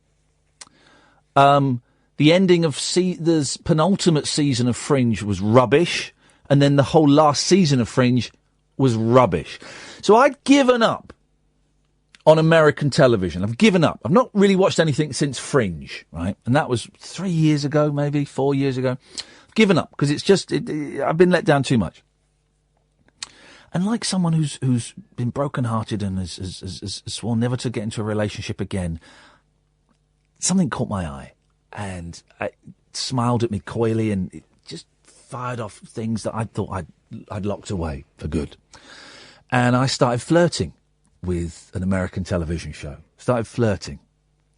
after episode 1, I was head over heels in love. Sucker. Totally sucked in. I was in love. I was thinking about buying a house, buying a ring, proposing to it. I was on here saying it was the next big thing, The Crossing. You introduced it to your audience? Introduced it to the audience, recommended it to Sam over there, tweeted about it, was starting to tweet some of the people in it, see if we could get them on the show. 6 episodes in, they've cancelled it. They've just cancelled it. 6... People get washed up on a boat shore. They're refugees from 250 years in the future. They've cancelled it. I did 6 episodes in a day. Screw you, Crossing. Screw you, American television. Screw you. Screw you. Screw you. Is all I can say. I've been betrayed. I've been let down. And it will never happen again. Lena's on the line. Good evening, Lena. You've lost that loving feeling. Oh, that loving feeling. Is this Glenn again? Yes. Right, thanks very much indeed. Yes, spelt Y-I-S-S. Even I said that Sammy when I don't think so. Yeah. What? He's a master of disguise, it appears. Andre? Moose. Sam stuck on the screen. I spoke to a woman. Oh, he's using decoys now. He's using decoys. Okay. What's Lee the second doing now? I don't know. I blocked him. Oh, I blocked him a lifetime ago. Yeah. What is going on with people? He's having a go about Lacey. Oh, God. Jesus. I know if I called him out, he'd apologise to me, but I just can't be bothered. What's this? Hi, Ian. I have a 1-bedroom flat in Forest Gate, nicely furnished, starting on the 27th of May. I have to be in Rotterdam for 2 weeks, filming, then on to Trapiana region of Sicily for another 9-day shoot. No rent. Call me on this number if you need to. Simon, that's the very... it says a little bit of stuff there that I won't say. That's a very, very generous offer, Simon. Very generous offer. I'm all right. And you may be a murderer. Let's not beat around the bush. He may want to beat around my bush. I haven't got a bush anymore. God. I haven't. It's been a bushfire. Yeah, it wasn't a fire. Slash and burn. Yeah, it was. Does burn a bit, doesn't it? It's all right. It's a little bit itchy, but it's an itchiness that makes you think you're alive. And I need that. So thank you, Simon. That's very, very kind of you, mate. But I'm going to pass. Andre, don't ask us how we are. We could sublet. Otherwise, we will cut you off. Squatters' rights. Yes, Andre. Hi, Ian. Hi, Kath. Good evening, Andre. What do you have for us tonight? Well, what I would like, really, is you and Kath to ask how I am. Well, if that's all right. You're drunk? No, I'm not. Okay, Andre, how are you? Yeah, not too bad. That's great. Thanks so much for calling. I was hoping he was going to cut us off. So I'm bringing sideburns back. Right. Oh, yeah. Bit 90s, isn't it? Mm-hmm. I like that. How long? Okay. How long are you planning? Is that as? That's as long as they're going to go. Okay. They're down to the top, just about to the bottom of the ear canal. Okay. I did notice that. Yeah. Yeah. They're all right, aren't they? Yeah. I'm bringing them back. Beard's gone. Our kids keep asking when the beard's coming back. Sorry, guys. They miss the beard. Yeah, they do miss the beard. Every time I hadn't shaved for about a week, and I saw them yesterday. Is the beard coming back? No. Sorry, guys. My kids were the same with mine. They get over it. Strangely, they don't ask when the pubic hair's coming back. But that was, we were playing the Naked Cowboy at the weekend. Now, that doesn't sound any better. No. So I'm bringing sideburns back. I'm bringing sideburns. I'm going to be the trendsetter this time. Beards are out. Beards are out, guys. I'm going to grow a beard again at some point because I keep looking at pictures of it and going, I look hot in a beard. But beards are out, and mark my words, I'm the first one to spot this trend twist. So well, you're all about pruning these days, aren't you? Hey, here's something for you, dear listener. Right. Hang on a second. I am all about pruning, Catherine. Yes. You think you're being clever and smart? I don't know. I think that you've got the bug for manscaping. Right. Okay. Now, here's the thing. Right. Do you use the same clippers? No, I don't use clippers on stubble. I shave. No, on your sideys. No, I shave. Okay, just checking. Well, look, even if I did, so what? It's just hair. It's just hair. My penis It's like rubbing your own balls on your face. You'd love to have my balls rubbed on your face. Oh That my crossed a God, line. That crossed a line. That's tribunal time. That crossed even by my standards. I would like to put my hand up and Don't say... put your hand anywhere near me. No, I would like to say that was out of order. But my balls are probably the cleanest part of my body. Oh, God, I don't like the way you say probably. Well, they are. They get a good old lathering, and then I have a shower. So here's a funny thing that Kath spotted. We were sat outside tonight, In unrelated news, by the way. waiting for a cab to take us to go and see this movie, Beast. And George Galloway pulled up, the lovely George Galloway, right? He's got a big old car, bulletproof probably, I'd imagine. He's got a lot of children. And Kath said, what's that in his car? And I said, I don't know, we had to go off. First of all, I thought it would be a... But... so we went, and we came back, and Kath looked in the car window. Of course I did, I'm nosy. And she went, yeah, I thought so. And what did you see? His air freshener has got a picture of himself on it. He's got a George Galloway air freshener. It says Galloway for London Mayor. And I said, and I wasn't trying to be bitchy, but it sounds nasty. Maybe he's got a job lot. Surely the scent will have worn off that one by now. A George Galloway? This is a story for the Sun.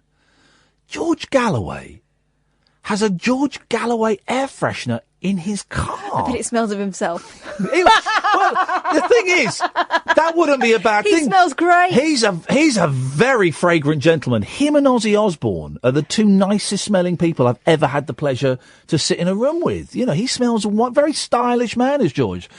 But I don't think I could have an Iain Lee air freshener in my car. I mean, it's an oxymoron, really. Once I look up that word, it's got moron in it. And oxy, of course, is oxy-cute, is a spot relief, and moron is rude. So once I've looked up that word, it probably means stupid spots. You'll be in trouble. Until then, you're... there we go.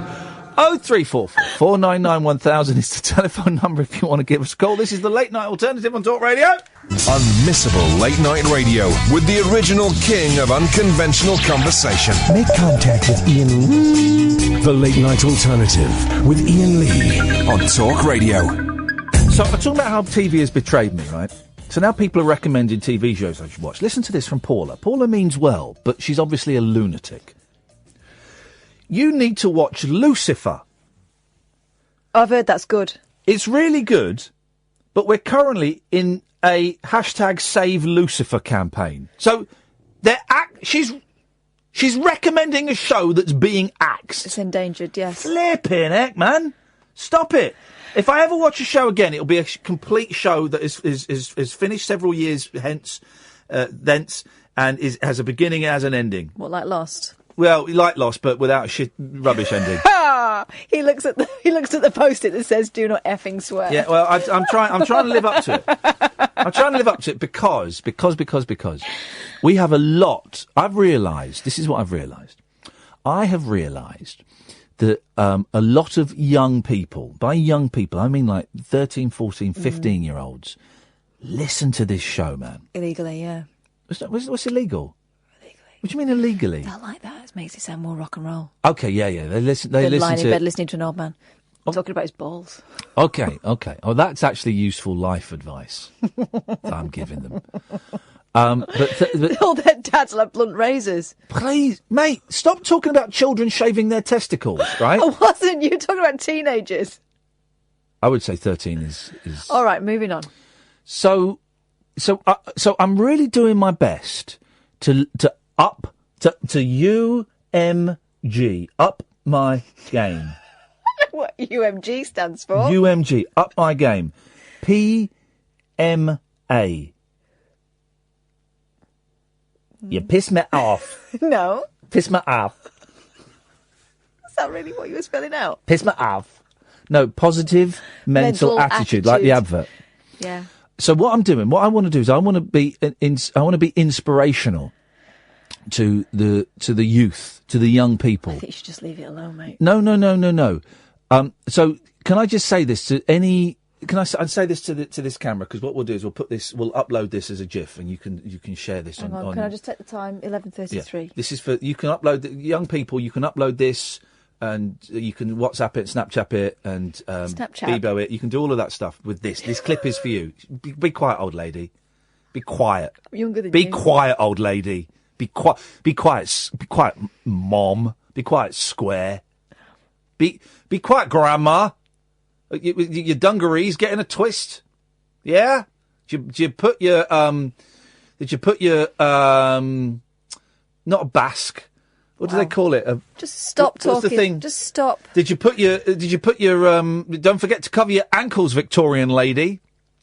So this is for you. This is for the young people, the 13, 14, 15-year-olds that listen to this show.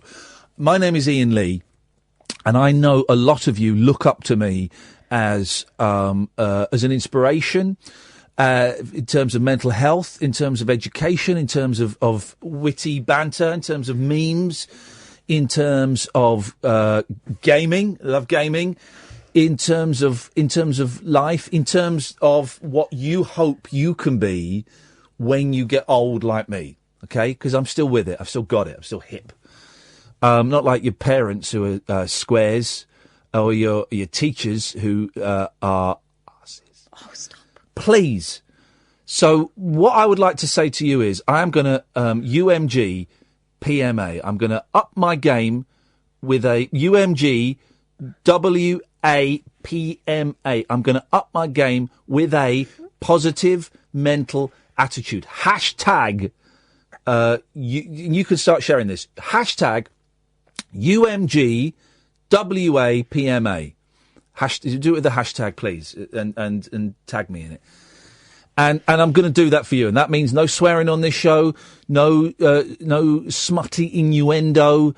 From now on, it's going to be sophisticated. It's going to be a sophisticated show for the youth. Okay, so that's that. And ignore her. I'm working on silencing her forever, because her every time she comes in the room, it's just like cobwebs and copies of Women's Own everywhere. That's what that is. So I'm working on that. And hopefully next week on the show, we are going to get two of the original members of New Kids on the Block for you. Which ones? Justin and Jason. So 0344 499 1000 is the phone number. And if you want to give us a call, you'd be very, very welcome. I really liked Jason. Hey, I played a great game at the weekend. Have you played this game, I Am Bread? Oh, it's nuts, man. It's only £4 or something like that. I was bored of Overwatch, bored of playing with idiots on Monopoly. So I got this game. You and your kids.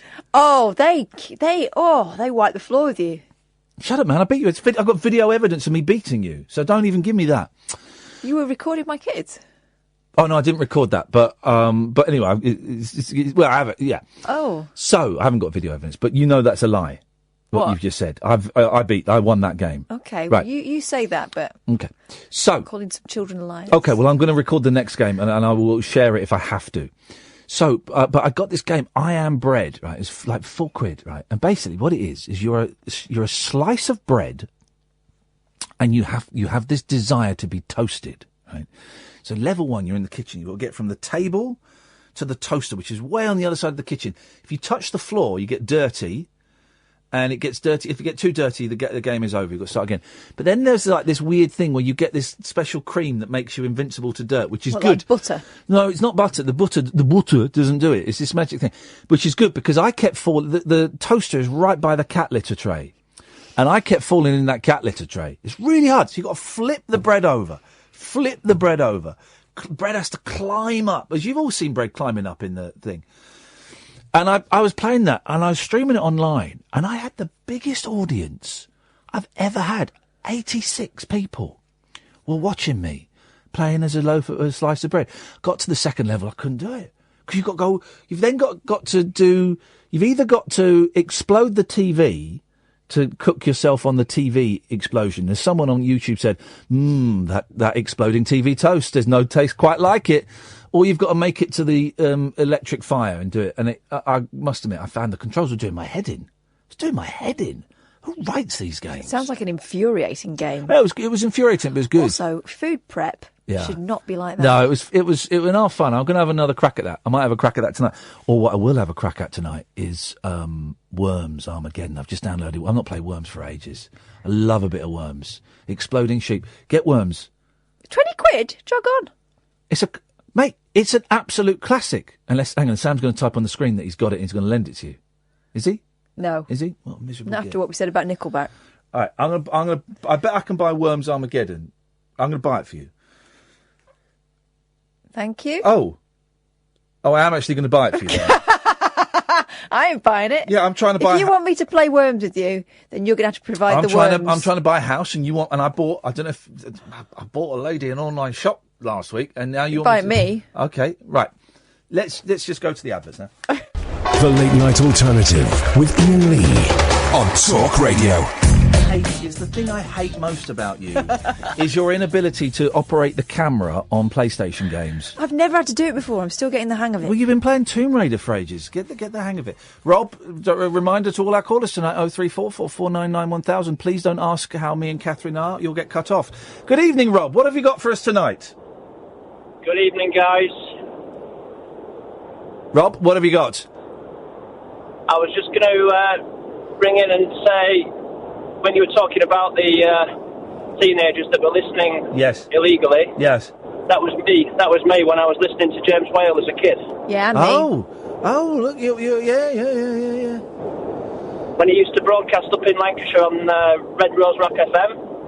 Red Rose, I'm James Whale, and this is Red Rose Rock FM. You ain't seen nothing yet. Yay. When would that have been, Robin? When was that, in the 80s? Yeah, it would have been, yeah. The thing I admire about James is how he's found an act that works, and for the last 45 years, he has stuck to it. Indeed. He's good. I used to listen to James on... I listened to James when he was on Talk. I did used to listen to James a lot when he was on Talk. Yeah, and I'd just like to, if he's listening, extend my condolences to him at this time as well. Yeah, well, do you know what? I'm sure he's not listening, but I do think that, we send out positive energy, and I'm sure it will get to him one way or another. It's very sad, isn't it? Very sad. It is. And I'd also like to understand who this new character is in Top Gun called Moose. I hope he has better luck than Goose. Isn't it, though? Isn't it? I mean, the state... Rob... I don't know how often you listen to this show, right? But the state of it tonight, I have got no idea what is going on with 99% of the... in fact, you're the first sensible sounding person we've had on, and we're over halfway through the show. I've just been listening in awe of the quality of the listeners tonight, mate, and it's just been blowing me away. Well, Rob, listen, you're a good man. Have a safe journey, and thanks for calling. Cheers, guys. Ta-ta, bye-bye. He just RTG'd.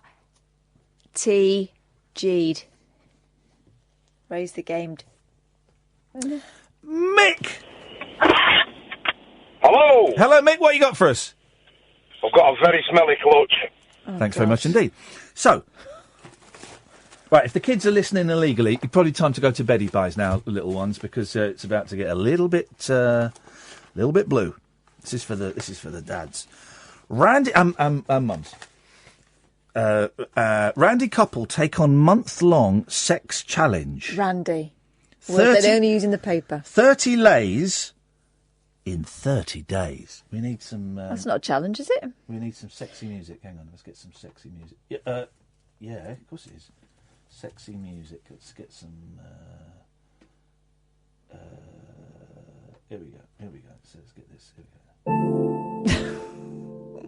There we go. It's going to be a bit horny. This is the horny the erection section of the show, which is a new feature we're introducing, which is a bit weird after we've got kids listening. Swinging from the chandeliers, suddenly sounds lazy compared to the latest bedroom craze. The 30-day sex challenge. Oh, yeah. It was posted online by an anonymous couple... Where's the sexy music gone? who came up with the idea as a way of keeping their love life fresh. It involves carrying out a saucy task, such as trying out a new position each day for a month. Saucy. And some readers... Sorry? What? Sorry? What did he just say? No. What just flowed through his soul? Little pisses, I think. I don't want that. Let's try this. There we go. This is more like it. This is more like it. Oh my God. There we go. This is more like it. Same song, isn't it? Here we go. This is it. Itzel Anaya, 31, and Dylan Bennett, 37, agreed to try it out. I think Dylan's played a blinder there. The couple from Bristol, well, she certainly is. Oh, she's got large breasts, everyone. Have been married for 7 years. Barmaid Itzel admits their lovemaking had been cut back to once or twice a week and became a bit monotonous. But the challenge changed all that. Itzel explained... I'm from Brazil.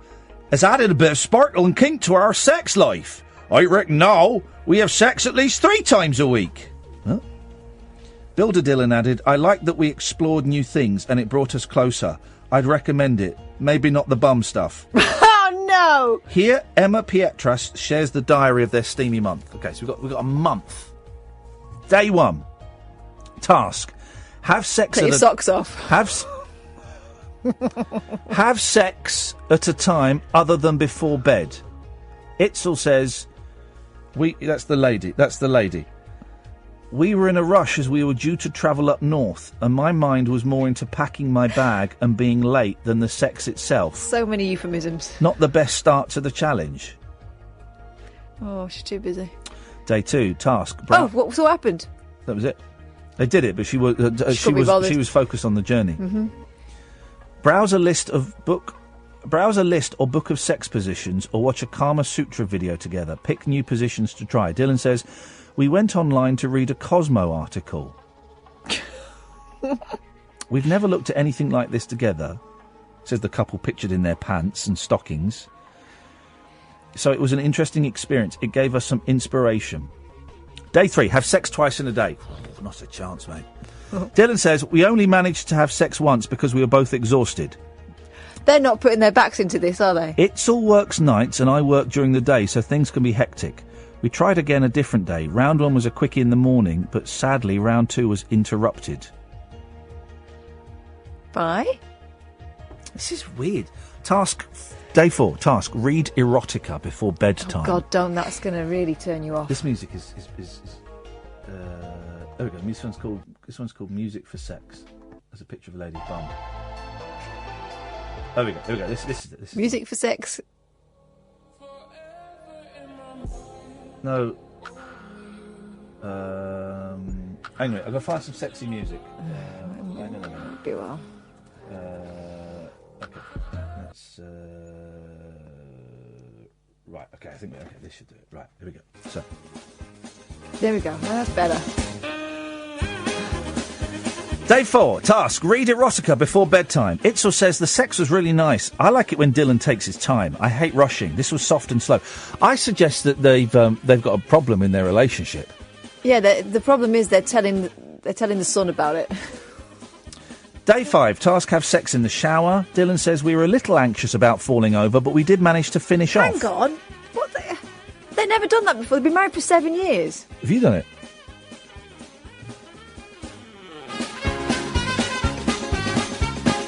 Day 6, task, full body massage before initiating sex. Dylan says, I enjoyed the massage very much, and actually, I was in need of one. But fell asleep and there was no sex. I had a great night and was satisfied. Oh, there we go. Day 7, quickie, take 10 minutes or less. Itzel says, there was lots of teasing between the two of us throughout this whole day, so when it came to having sex, I was in the mood and managed to get there after just 10 minutes. I wouldn't classify that as a quickie, would you? God, this goes on and on. Day 8. 10 minutes. I mean, how many times do they do it? Task, road trip. Drive somewhere quiet, park, make out, and have sex in the car. Itzel says we skipped this and did it out of order instead at the end of the challenge when the timing was better. We drove to a woodland nearby and waiting really added to the excitement. I hate the cold, and while it's not exactly sexy, I have to admit I kept my socks on. Gosh. Here we go. Task. Day 9. Task. Have sex while seated on chair or sofa. Task? Again, they've been married for 7 years. What have they been doing? Itzel says the rules allow each of us to veto one task, and I vetoed this, as I'd have died of embarrassment explaining to our live-in landlady why we needed to borrow a chair. Oh, OK. Worse still if she'd have found him on the sofa. Day 10. Sensual oil massage before sex. Day 11. Here we go.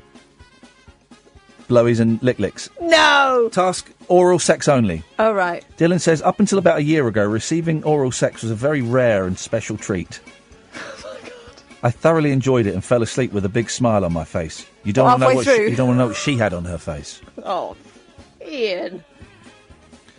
Day 12, let her dominate. Day 13, she brings him to orgasm using the body only. Day 14, find a new place in the home for sex. Well, tricky is the landlady's in.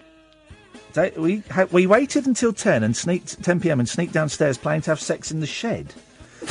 But it was too cold for Itzel. So instead, we had sex in the conservatory and kept the lights off so the neighbours couldn't see. God. Day 15, task. Each partner brings self to an orgasm. Dylan said, Itzel had an orgasm while I was at work.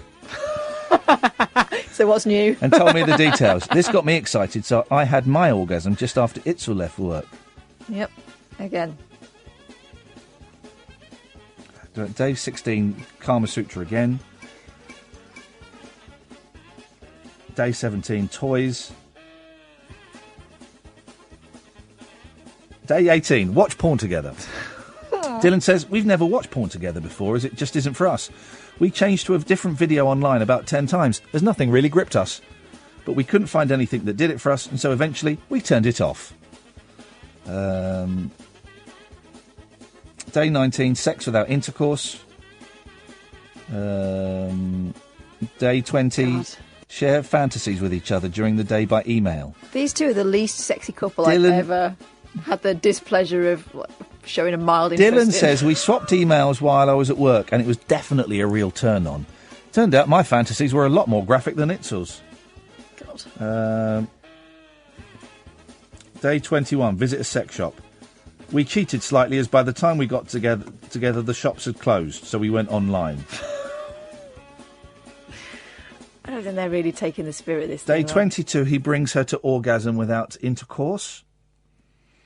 23, take a breather from the list and enjoy a night of just sex. Day 24, sex game with 3 dice labelled with body parts, action and who performs them. God. Day 25, have slow it down sex. Haven't they done that before? Dylan says, slow sex is always a winner with Itzel, as it takes her ages to get turned on. Yes, I think I might know why. We had sex with me on top, then swap positions. I was very satisfied. And how was she? Asleep. Day 26, let him dominate. Day 27, dinner out with under-the-table touching. Itzel says it was quite difficult to reach the right places under the table. And Dylan kept pulling faces, which put me off. I'm hearing a lot of excuses from these two. A lot. Day 28, multiple orgasm day. Itzel says this worked well for Dylan, but sometimes I just can't reach a second orgasm. This was one of those occasions. Mm-hmm. Day 29, flip a coin to pick a dominant partner. Say, do what you want to me. God. Day 30, bum fun. No. Day 30, stay up all night or as long as you can having sex. All night, right? Itzel says, it was very late when we started, as we'd been to a wedding. Excuses. We managed 25 minutes before crashing out. Wow. Day 31, divorce. Why? That's a very strange old... God, very boring list. It's not exactly the most... It's like the opposite of an advent calendar. No one was coming. We have another hour of... Come on, mate, that's disrespectful to Jesus. There's your second Ofcom. And I'm going to be the one filing it. We have another hour to go. The switchboard is empty. 0344 499 1000 is the telephone number. I know some people get nervous phoning the show thinking they have to have an act or something to say. The last 2 hours, nobody has. It's been the weirdest first 2 hours of the week I've ever done. 0344 499 1000, the late night alternative with Iain and Kath on Talk Radio. Across the UK, online and on DAB. Get an earful of unusual nocturnal emissions with radio's Lord of Misrule, Iain Lee. No relation, thank God. Unfiltered Night Talk with the original king of unconventional conversation. The Late Night Alternative with Iain Lee on Talk Radio. 0344 499 1000 is the telephone number. Last hour to go. We are here. I'm Iain Lee. This is Catherine Boyle. We're here Monday to Friday on Talk Radio. 10 o'clock at night till 1 in the morning. There is also podcasts. We had is the Lacey call gone up now? Can you tweet the link and I'll retweet it? We had a pretty amazing call on Friday from a poor soul in trouble who was hungry and his benefits were all screwed up and stuff like that. It was pretty. It got uncomfortable. So it got uncomfortable for me. When she asked if I could do an online shop for her, it did get uncomfortable because I didn't know what to say or do. But it's well worth a listen, and you can get the podcast. You've had some positive feedback from the MP, haven't you? Yeah, I have. Greg Clark MP is Lacey's MP, and I sent an email to him and various other organisations after the show on Friday night, Saturday morning. And I got a really favourable message from his secretary this morning saying that we've listened to it, we're going to give her a call and see what we can do to help. Also, similar message from the British Lung Foundation, because obviously she's struggling with COPD, so they're going to look at it as well. Because unfortunately, I don't think it's the first time they've heard of something like this with that condition. Right. It was an amazing call, and it was amazing because very rarely do we get to hear... very rarely do I get to speak to people who really are as desperate as that. And she was desperate, and it was... it's uncomfortable listening, but I think it's pretty important. And, it was... she loves Dove soap. That much we know. You can give us a call about anything you want tonight. 0344 499 1000. Please don't ask us how we are. We will cut you off just for tonight. It's just trying out something, trialling a little something. Good evening, Stephen. Oh, hello, Iain. You all right? Hello, Kath. Okay. So, there we go. I did say, didn't I? Yeah. That was mean, though, wasn't it? It was mean. He said all right. He didn't say, are you all right, didn't he? Sam, you're the adjudicator on this one. You southern people use that as a kind of hello. He wasn't listening. He was thinking about Kurt Steimer from Nickleback. Also, I've got to point out that with Patrick, you allowed him to ask how we were. Okay. I couldn't understand his accent. What did that caller say to us? He definitely asked if you're all right. Said, you all right? Yeah. That's not how are you, is it? All right is a southern way of saying hello. That still requires an answer. All right, well, it's unusual for me to be the soft-hearted one. Hang on a minute. I know his taste in music is flawed, but he's spot on then. So right, he said, are you all right? Yeah. Right. So what questions in your little unicorn... He didn't say, how are you? So the only question... I think you lot... keep that up, Sam. Right. I don't mind that. You southern types say all right for hello, don't you? You're right. You're right. You're not actually asking. No, because it's still asking for an answer. Is it, though? Right. Put that and post it back. Hang on a minute. Right, he's there. He's just called back. Right. Hang on, I'm going to call him back. I'm going to call him. We've got to sort this out. Keep your microphone open, Sam, because you are impartial, whereas she is... partial. Hello. Partial not. Stephen. All I said was hello. I did what? Whoa, don't lie now, Stephen. If there's any chance of this phone call working, you've got to be honest. Get the clip, Sam. You've got to be honest, right? What did you say? What? What? Turn the radio off. Right, you're on the air now. Sorry, I didn't expect you to call me back. Yeah, go on. No, well, that's right. Yeah, what? No, go on. This is going to go well. So what did you say in the previous phone call? I was going to apologise for the F-bomb. I know that. Yeah. Oh, hang on a minute.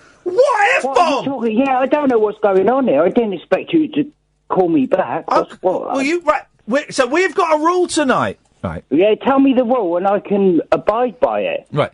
Well, this is it. Right. The rule. You may have broken the rule already. What is the rule? You are I can't not break a rule if I don't know it. Well, hang on a minute. That's not true. Well, there's no. Tell me the rule. Yeah. Tell me the rule. Because you can go. People get arrested in foreign countries. Yeah, for I know. stuff. You can't plead ignorance anymore. No. Yeah, I understand that. No. Okay. So the rule is. Right. Yeah. You can't. No one can ask me and Catherine how we are. I didn't say that. I said hello. No, you did. But you said more than that. You got the clip, Sam? Before you can. Right. You've got a chance. Did I break the rule before I even knew it? And did I say something that I didn't even recognise? Okay, Confess. yeah, play the clip. Yeah. Confess, Stephen. Well, tell me what the rule. I can't. I told you the rule. You're not allowed to ask how me and Catherine are. I haven't yet. You confess. Confess to something I haven't done. Right. Be quiet. Play the clip, Sam. Oh, hello, Ian. You all right? Hello, there, right, stop! Oh, I did as well, didn't I? Yeah, you did! Without even knowing. Yeah, you did! Okay, I'm sorry. Okay, put the phone down. Yeah, you're right. I broke the rule. Sugar. Right. I think you should anyway. I said that without even knowing. It's just something that people say, innit? It's like, oh, wow. It's like so many people say that I'm sorry. Yeah, and they don't mean without actually being sorry. No, exactly. I didn't even know that I said you all right. Wow, I didn't even know that I said that. I just thought I said hello, Ian. Hello, Kath. Okay. Well, do you know what? I was just about to say it again. It's just something that people say, innit? Stephen is teaching us a very valuable lesson, right? And that lesson is that some people are idiots. I'm joking. Not idiots. I'm joking. I'm teasing. No, but they just say things that they don't actually mean. Yeah, wow, exactly. but it's such part of the common English language or like etiquette, if you know what I mean. Etiquette. Wow, I didn't even know that I said that. All right, do you know what? And I think we've all learnt a little bit about ourselves in this call. So do you know what, Stephen? I'm happy to carry on this. Ian, why did you set that rule? Maybe because of that reason. People just say it without even meaning it. Yeah. No, not even that. People were just saying it, and every call was starting that way. People were doing it the whole time. For the last couple of weeks, it's got more and more prevalent. Where, hello, Ian, how are you? I'm fine, thanks. Hello, Kath, how are you? I'm fine, thanks. It was taken up. Nonsense. We did. Wow, I can't believe I said that. You played the clip. Wow. Yeah, we did the maths, and we worked out that we do 15 hours radio a week, right? And that out of that, 9 hours a week was taken up with callers asking how me and Catherine were. 9 hours! But then that's polite, isn't it? If you ask someone, are you all right? Like, you generally do, like, I generally ask that question, like, are you all right? Like, how are you? Do you know but you what don't I mean? want to know the real answer, And you didn't remember asking. I didn't even remember asking. He didn't remember it. So, you stitched yourself up like a kipper there, Stephen. Proves your point. Yeah. Wow, that's crazy. Anyway, Stephen, how are you? Do you mean that, or are you just? I saying mean that? it from the bottom of my heart. Okay, yeah. Wow. Go on. You two have definitely got a point there, yeah. Right, so what have you got for us? Yeah, I'm all right. I've been sleeping homeless for the last fortnight. And tonight today I went to the council. Yes. And they put me in temporary accommodation. Yes! There we go! So I've got a bed. Bonus! Tonight, That's all right, isn't it? I know, yeah. That was the reason, because... wow, I can't believe I broke the rule. I didn't know. But I was going to... The last time I spoke to you guys, I dropped the F-bomb, and I'm so sorry. I should have done that, but I was in a mess. It was the second night that I was sleeping rough. Yeah, so man. So this place, you say temporary. How temporary is temporary? One night a week? No. Well, they've given me 56 days in this place. Okay. So hopefully, in the meantime, I can I'll either be put in rehab or hopefully find a dry house. But at least I've got somewhere. Like, at least I've actually got a bed to sleep in. And what is it? A B&B, a hotel, a room in a house? What is it? No. How could you describe this? It's like, I guess it's like a hostel, isn't it? There's loads of people, yeah. Right.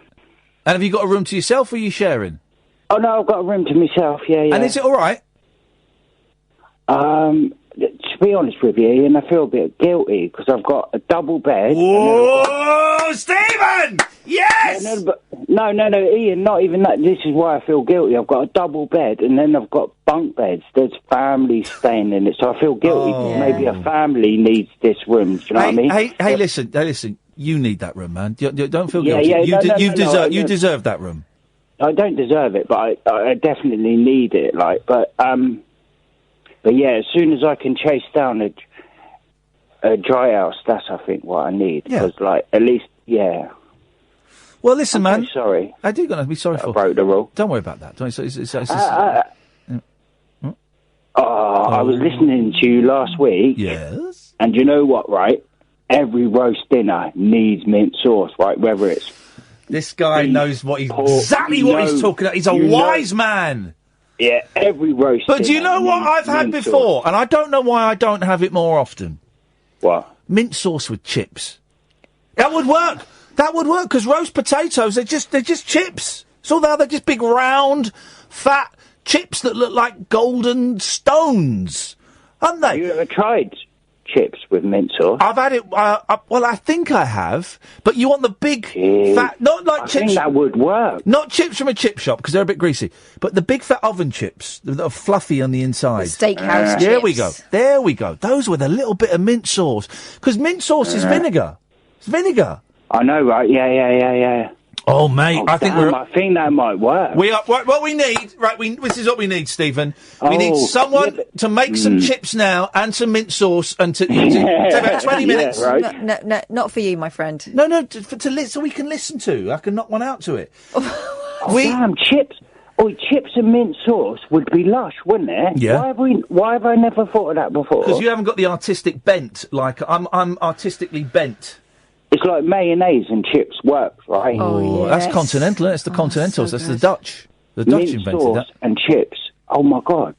Right, we need someone. Can someone go and make some chips now, make up some mint sauce, and eat it live on the radio, please, guys? That's all I can ask for. Yeah. Stephen, I'm really glad you got a bed for a while, mate. Fingers crossed. I'm so glad that you answered my call, and I'm so glad that you spoke to me, even though I broke the rule, and thank you, guys. Yeah, hopefully. By the way, Stephen, we're all right. Okay, but I thought we weren't saying that word. Thank you very much. I'm letting you off. Well, I'm letting him have that one. That would totally work. Mint sauce on chips. Those, you know the chips I mean, the fat ones that are nice. Sometimes you get them in pubs. I'm so hungry. Can you stop talking? Sometimes you get them in pubs, and you cut open the chip, and it's like fluffy, pure white inside. With mint sauce. In fact, I have had it. I've had it in a pub. You know, in the pubs, they bring around like that pot, and it's got salad cream, mayonnaise, vinegar, and some of them will have a bit of mint sauce in there for when they do roasties on a Sunday. And it was Boston. So hungry, man. Yeah. Well, that's life, isn't it? The wild man of late night radio. The Late Night Alternative with Iain Lee on Talk Radio. We have ways of making you talk. Some of these people. 0344 499 1000. Another 45 minutes. You can give us a call. Calls are free to most people. Part of your package. May cost you a few pennies, but you'll speak to Sam. He'll take your name and number, and he'll give you a call back. Anyone can get on. We're not one of those radio stations that has we're not one of those radio shows, I should say, that has a heavy vetting thing. You don't have to phone in for any of the topics because we don't have no topics. You can just phone in for a chat. You can just, I'm aware it's Mental Health Awareness Week. Did you read the post from Limmy? No. Oh, I retweeted them. Really interesting post from Limmy, just checking in and about how he's been struggling a bit recently. And he's been doing stuff that's not been healthy for him, like playing Overwatch until 2 a.m, and he's going on Twitter too much. So he's taken a step away from all of that. He said he'd rather, be bored and staring out of a window and doing all that kind of stuff. It's really interesting. I don't really like these weeks or these days. I always think they're a little bit kind of forced. But a thing that I filmed for Channel 5 is going to be on Thursday at, I think it's 10 o'clock. It's either 9 o'clock or 10 o'clock. And it's me talking about being miserable, wanting to kill myself. and being abused in the Cubs. So that should be a lot of fun. Trisha's on it. Trisha Goddard. Another lady and another man are on it. And I tell you what they did, and I should have said no, and I didn't really think about it until I saw the trailer the other day. There's lots of shots of me, you know when they do shots of people who are depressed, sort of looking down and then sort of looking up at the camera. Oh, God, really? But slightly off-centre. You're looking down, thoughtful. Yeah, I've wanted to kill myself. But I'm defiant. Yeah, I've wanted to kill myself, but I'm defiant, and I'm a survivor. It's all that stuff, and not me walking down the street with my hands in my pockets. So there's all that kind of stuff. But the story's But the message is right. Yeah, well, I don't know how they edited it, you know, but it seemed like something to do. They asked me to do it before I went in the jungle, and I said, yeah, and then I did it when I came out of the jungle, and I don't know, I'll get told off in certain quarters for saying too much. I always say too much in these things, but I think I'm discreet in it. I don't think there's. I don't remember who did it months ago, but I think I'm discreet. I'm normally discreet, aren't I? No names, no pack drill. Mm-hmm. Anyway, so that's on, and you can go and have some of that, and it'll be all right. 0344 499. Matt is saying, why would anyone do anything for Channel 5? I do quite a lot of work for Channel 5, Matt, but thanks. It's called work. It's called work, mate. You've got mortgages to pay, you've got kids to feed. It's work. But thanks, Matt. What do you do for a living? Who do you work for, Matt? I'm sure they're wonderfully ethical people. But thanks. But thank you so much for question. I'll pass that message on. In fact, can you email me that comment, Matt, and I will send that to my agent, and I'll say, yeah, why Nick? You know, say, well, because they pay quite well, and that was quite an interesting programme, and the other stuff you've done that pays quite well, and you've got a mortgage and kids. I go, oh yeah, thank you, Mel. So, right, so they're not getting rid of SATs. So they're getting rid of SATs. What's the story about SATs? There's a story about SATs. Are they getting rid of SATs or not, Catherine? I don't know. Right, we'll find out. No, they're not. They're not getting rid of SATs. These are some of the questions 10 and 11-year-olds will be asked this week, and many will leave mums and dads scratching their heads. Well, most mums and dads are thick. Catherine and I are very brainy parents. We'll work this out, OK? Only 20% of parents got full marks after 4,000 volunteered to take their children's SAT tests. Well, 20% of parents are bumlickers then for getting full marks. Because full marks are... for squares. For squares. Questions on English grammar cause the biggest problems, with 1 in 3 puzzled over adjectives and almost 4 in 10 bamboozled over verbs. Well, I can do verbs. Mm-hmm. Lisa Haskett of this tuition firm said SAT's questions are confusing for parents. Right, so the answers are here. So I'm going to cover the answers there, so I can't look at the answers, right? OK. Try the questions below to see if you're smarter than a 10-year-old. No cheating. Right, so we're going to write these down. You can play along at home, guys. Question 1. What is... Right, 589 plus 1,734. Hang on. I can do adding up.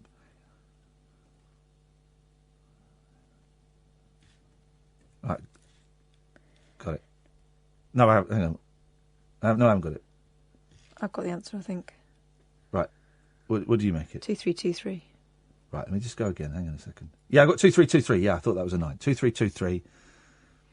And so that is so right. So A A is 2323. So question 1. Question 1. Let's do it. 2, 3. 1A. No. Don't. There's no letters involved. What are you saying A for then? Question 2. Which word in this sentence is an adjective? Go on. Don't say it. The coat I bought has deep pockets. Don't say it. Is it coat, is it bought, or is it deep? Right, okay. So it's deep. You're not saying it now? I thought you said don't say it. Well, flipping... Is it deep? I'd say it's deep, yeah. Right, okay. So we got that right. Okay, so 3. Have we, though? Did you check? We'll check in a minute, mate. Well, don't start ticking until you know. 3. Choose... Oh, God, here we go. Choose the relative clause. Oh, you know this as well, don't you? Bumlick Boyle. In the following sentence, I sent an email to my friend who lives in Australia. Is it sent an email? Is it to my friend? Or is it who lives in Australia? I'm going to turn off YouTube because they're all... The relative clause.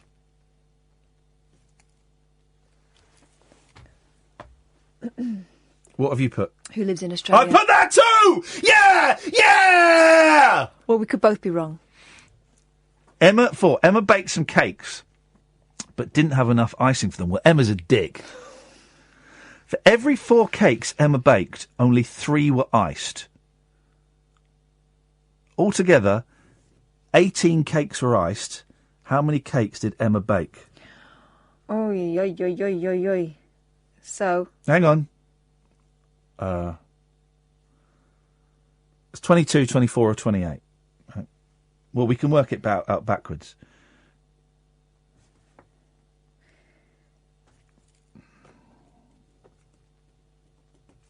Got it. I've got it. I'm going to say... It's either 22, 24 or 28. I'm going to say 24. Okay, all right. Am I wrong? You're right.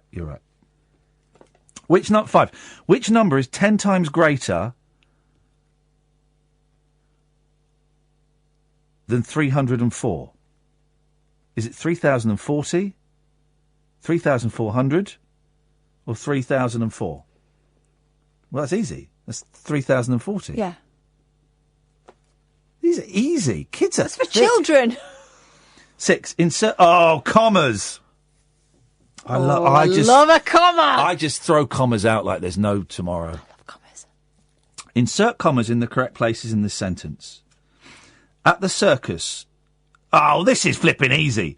At the circus, we saw tightrope walkers, trapeze acts, trained elephants, and amazing acrobats. So, at the circus, we saw tightrope walkers, comma, trapeze acts, comma, trained elephants, comma, and... Hang on. Slow down, because you're copying it. No, tightrope walkers, what? There's no comma there, but you could have a comma there. At the circus, we saw tightrope walkers, trapeze acts, trained elephants, and amazing acrobats. So you'd have one after walkers, one after acts. You could have one after elephants beforehand. You can. It's called an Oxford comma. Yeah. Who gives an F about the Oxford comma? Trapeze acts and what? It's too late, mate. You've missed it. So amazing elephants. You've lost that one. And that. You've lost that one. Write a contraction. Don't worry, there's only 100 of these. Write a contraction to replace the bold words in each sentence below. He could not are the bold words, believe this was happening. What is it? So couldn't, won't, and hadn't. All right. Thanks for telling me the answers. No, it's stupid. Right, these are flipping stupid. We'll do 10. There's 20. We'll do 10. At the start...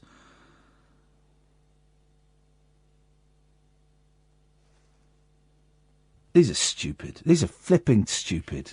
I want my kids to do SATs now, every day. At the start of January, there were 451 houses for sale in the estate agents. No, there weren't, trust me.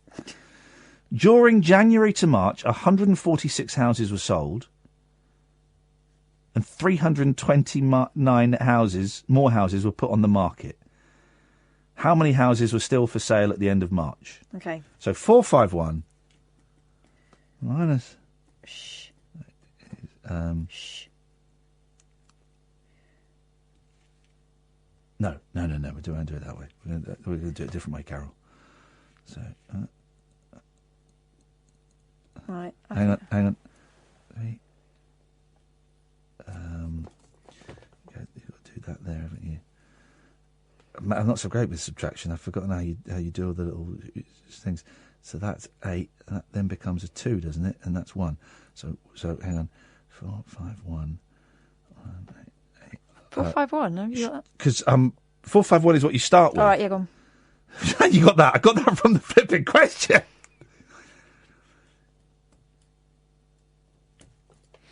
What have you got? 634. Yes! Yes! Yes! I forgot to do subtraction, but I bloody well did it! I can't believe I've been sitting here painting my nails waiting for you to finish that, and I'm rubbish at maths. Okay, number 9. Round... Right, so 9 has got A and B and C. And B and C. Now, round 3,700... Round 37,000... Yeah. 452... Yeah. To the nearest 10. Okay, so A. To the nearest 100. Ooh. Well, that's not difficult, unless you're a div. Shh. To the nearest 1,000. I bet you've got one of these wrong. I bet I have. Okay, what have you got for A? Shush, I'm in it. Oh! Shush, shush, shush. Oh, I've done it! I've done it! A. 37450. Right. 37500. Why are you saying it? Why don't you say the numbers? 3,700 and 500. That's why you wouldn't say the numbers. You don't know the numbers. You said say the numbers. You didn't say the right numbers. Yeah. 37,000. All right, and the last one. What do I win? You win the... Gold star. 10. Oh, this is good. Which verb completes the sentence so that it uses the subjunctive form? So the sentence is, if I blank the teacher for, I would let the class leave early. Is it am, was, were, or be? Were. These are easy. Right, so let's Do you know go... how I learnt grammar? By learning French grammar. They never taught the English grammar to me at school. So answers. Number 1 is 2,334. Oh. Number 2 We got that wrong then. Number 2 is bought. What? Number 3 is to my friend. No. No. Number 1 is 2,323. Yeah. Number 2 is deep. Yeah. Number 3, who lives in Australia. Yeah. Number 4 is 24. Yeah. Number 5 is 3,040. Yeah. Number 6 is at the circus we saw tightrope walkers, comma, trapeze acts, comma, trained elephants and amazing acrobats. 7 couldn't, won't, hadn't. 8 is 634. Yeah. And then we got the rest right.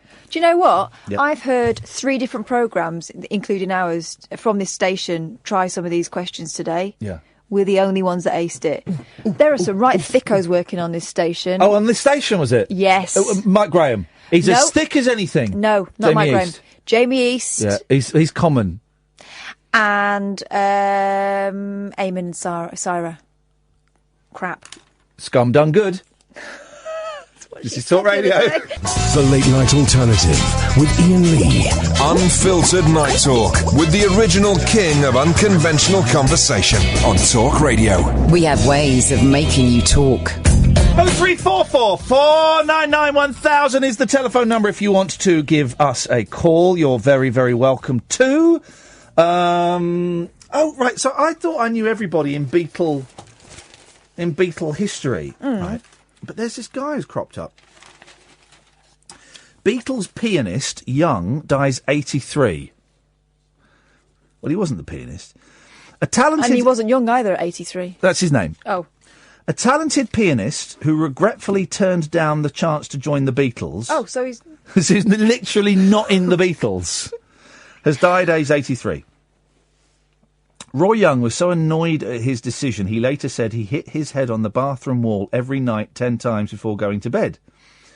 Roy played with the band in Hamburg's famous Star Club in 1962.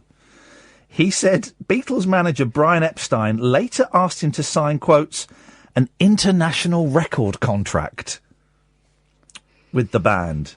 An international record contract with the band. Sounds official. Roy said, unfortunately, I was in the middle of a 3-year exclusive contract with the Star Club and regretfully turned down the offer. I knew I was turning down an offer to join a band that had something special. I got back in touch with them in 1966 to see if they would have me, 67, 68 and 69. They never replied to my calls. It doesn't say that. Roy, who lived in Oxford, I didn't know that. He did get a chance to work with the Beatles. He played on Got to Get You Into My Life. on the band's 1966 album Revolver, joining Paul McCartney on keyboards, an album that was largely inspired by LSD and marijuana. Roy also worked with David Bowie on his album Low in 1974. So Boy could play. The boy had some chops about him. Has the internet gone down? No. Oh well. And then we're in that weird last 35 minutes of the show again, where it all goes a bit weird. I know. What are you saying it like that for? I know. What does that mean? Yeah, it's true. It's me saying I know in a knowing way. Yeah, but don't say it in a knowing way. I know. Oh, Steve's doing it. Steve, yes, man. Yes, those are the chips, and that's the mint sauce. Steve, man. Yes. Yes. Yes. Steve. You're eating chips by proxy now. Steve, you've got to do it. You've got to put that MS on those C's. Why does that sound so much dirtier? Meghan Markle is related to a man suspected of being Jack the Ripper. This Meghan, the more I hear about this Meghan Markle and her family, her dad being a dodgepot, one of her, I don't know if it's an uncle or granddad being Jack the Ripper. The more I hear about this young lady, the more I think that the racism to one side, that obnoxious model who was going out with the leader of UKIP may have had a point. Oh, God. Do you remember them? What was her name? Oh, I can't remember. Idiot. That's what her name Oh, come on, no. Come on, Gammon. Miss Gammon. Miss Gammon. Miss Gammon. I don't get the Gammon thing. I get why people are offended by it. I think it's ruddy-faced pink people. Yeah, well, no, I get that, but it's not funny. Well. Plum is funnier. Pudding is funnier. Twat is funnier. Gammon ain't funny, man.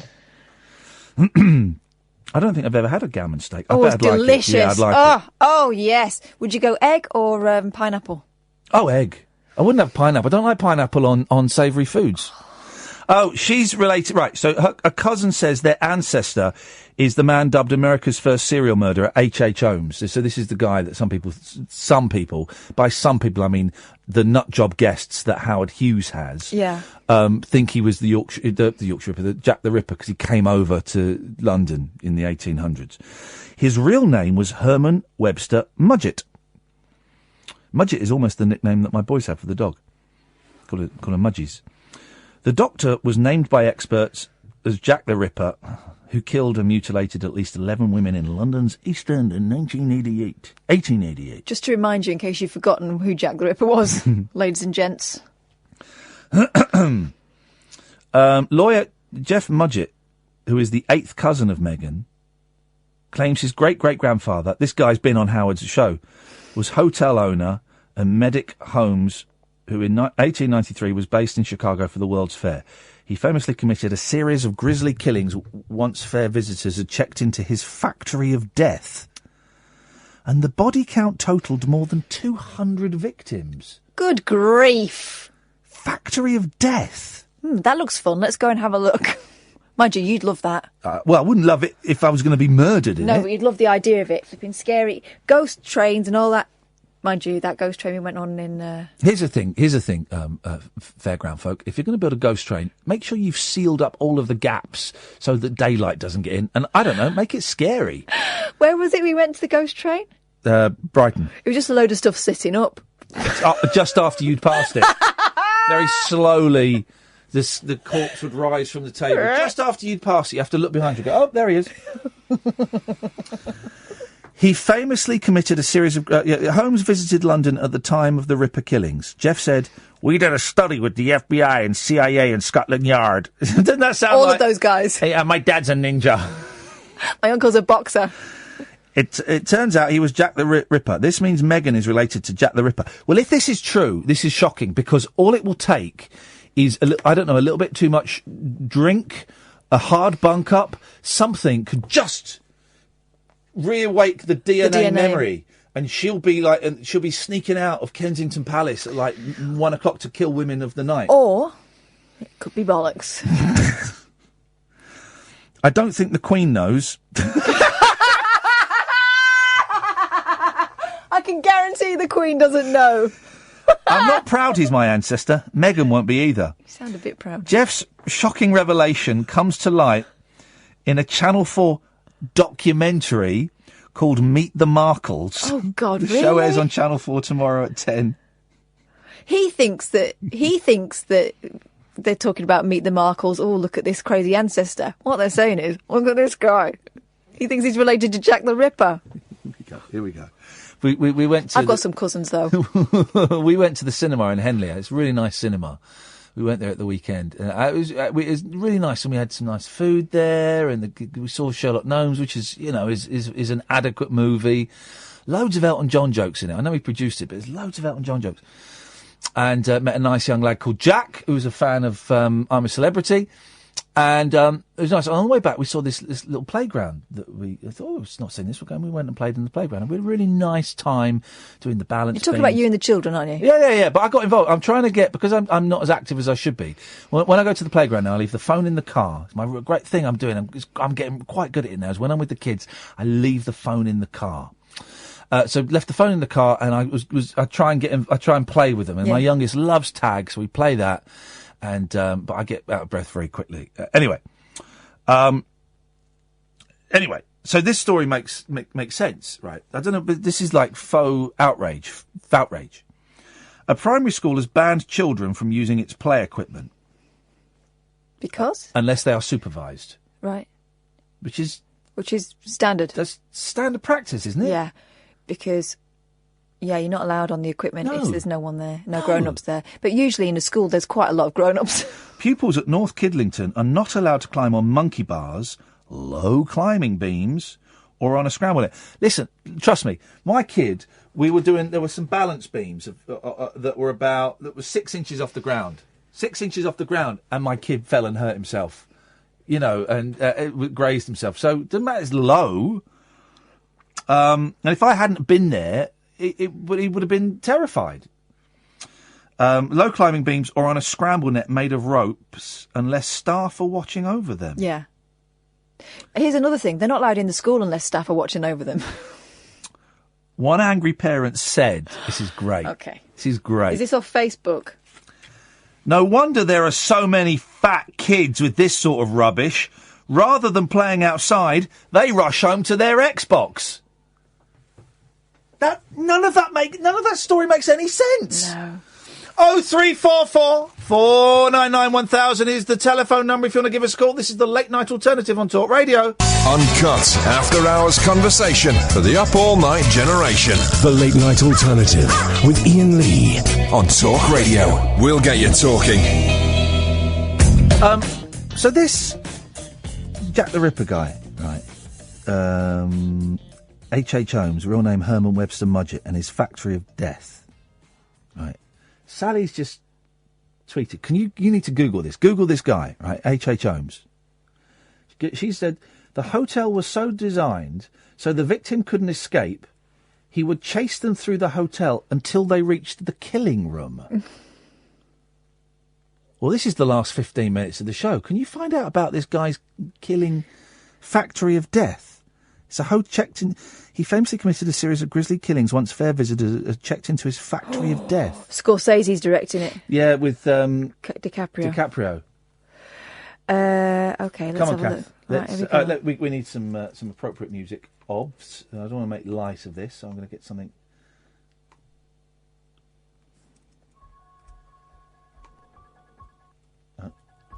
Okay. Go on. Hang on, it's just loading. Okay. Oh, let's stop the music then. Just a minute. I'll play something. Here we go. Okay. Oh, go. H.H. Holmes was the alias of one of America's first serial killers. During the 1893 Columbian Exposition, he lured victims to his elaborate murder castle. Is that what Expo is short for? Exposition? Yeah. Didn't know that. Mm-hmm. I did not know that. Who was H.H. Holmes? Don't care. Just I want a description of how his castle Herman works. Webster Mudgett, better known as H.H. Holmes, was a con artist and bigamist who was one of America's first serial killers. Sometimes referred to as the Beast of Chicago, Holmes is believed to have killed somewhere between 20 and 200 people. Wowzers. Oh, well, that's quite a big margin. Yeah. He killed many of his victims in a specially constructed home which was later nicknamed the Murder Castle. Here we go. Go on. Apprehended in 1894, he was hanged for his crimes 2 years later. Eric Larson wrote about Holmes in his 2003 book The Devil in the White City, which has been adapted for a feature film starring Leonardo DiCaprio. Describe. I want a description of this house. Okay. Here we go. Here we go. Let me take you from early life and scams into it, because it builds up a picture. I just want to know about the house. Okay. All right. Well, Murder Castle. In 1885. Yeah. H.H. Holmes moved to Chicago, Illinois. Here we go. He soon found work in a pharmacy using his now infamous alias, Dr. Henry H. Holmes. He eventually took over the business and was later rumoured to have killed its original owner. I don't care about this. I want to know about the house. It's in the section about the murder castle. Oh, God. Holmes had a 3-storey building constructed nearby, creating an elaborate house of horrors. Here we go. The upper floors contained his living quarters and many small rooms where he tortured and killed his victims. Yeah. There were also trapdoors and chutes that enabled him to move the bodies down to the basement, where he could burn the remains in a kiln or dispose of them in other ways. During the 1893 Columbian Exposition... We've both of us have said the 19 instead of the 18. Isn't that funny? Holmes opened up his home as a hotel for visitors. Oh, mate! This is outrageous behaviour! Unfortunately, many guests did not survive in what became known as the Murder Castle. Many of these victims, no one knows for certain the total number, were women who were seduced, swindled, and then killed. Holmes had a habit of getting engaged to a woman only for his fiancée to suddenly disappear. Other victims were lured there by the offer of employment. Just to help, open your Twitter, because someone's just tweeted us a picture. Matt has tweeted us a picture of the second floor of the castle. And it's full of secret chambers, mysterious closed rooms, secret hiding places, sealed rooms, bathroom with hidden stairs to the basement, a blind room, the asphyxiation chamber, oh my God. The maze. It's like Saw. And laboratories. Holmes left Chicago shortly after the World's Fair to continue his schemes, including a plan with an associate named Benjamin Pietzel, in which Pietzel would fake his death to collect $10,000 from a life insurance company. Jailed at one point for another fraud, Holmes confided in fellow inmate and notorious outlaw Marion Hedgepeth, who knew Holmes as H.M. Howard, about the life insurance scheme. Hedgepeth later helped investigators by revealing details of their discussion. My nuts are really itchy.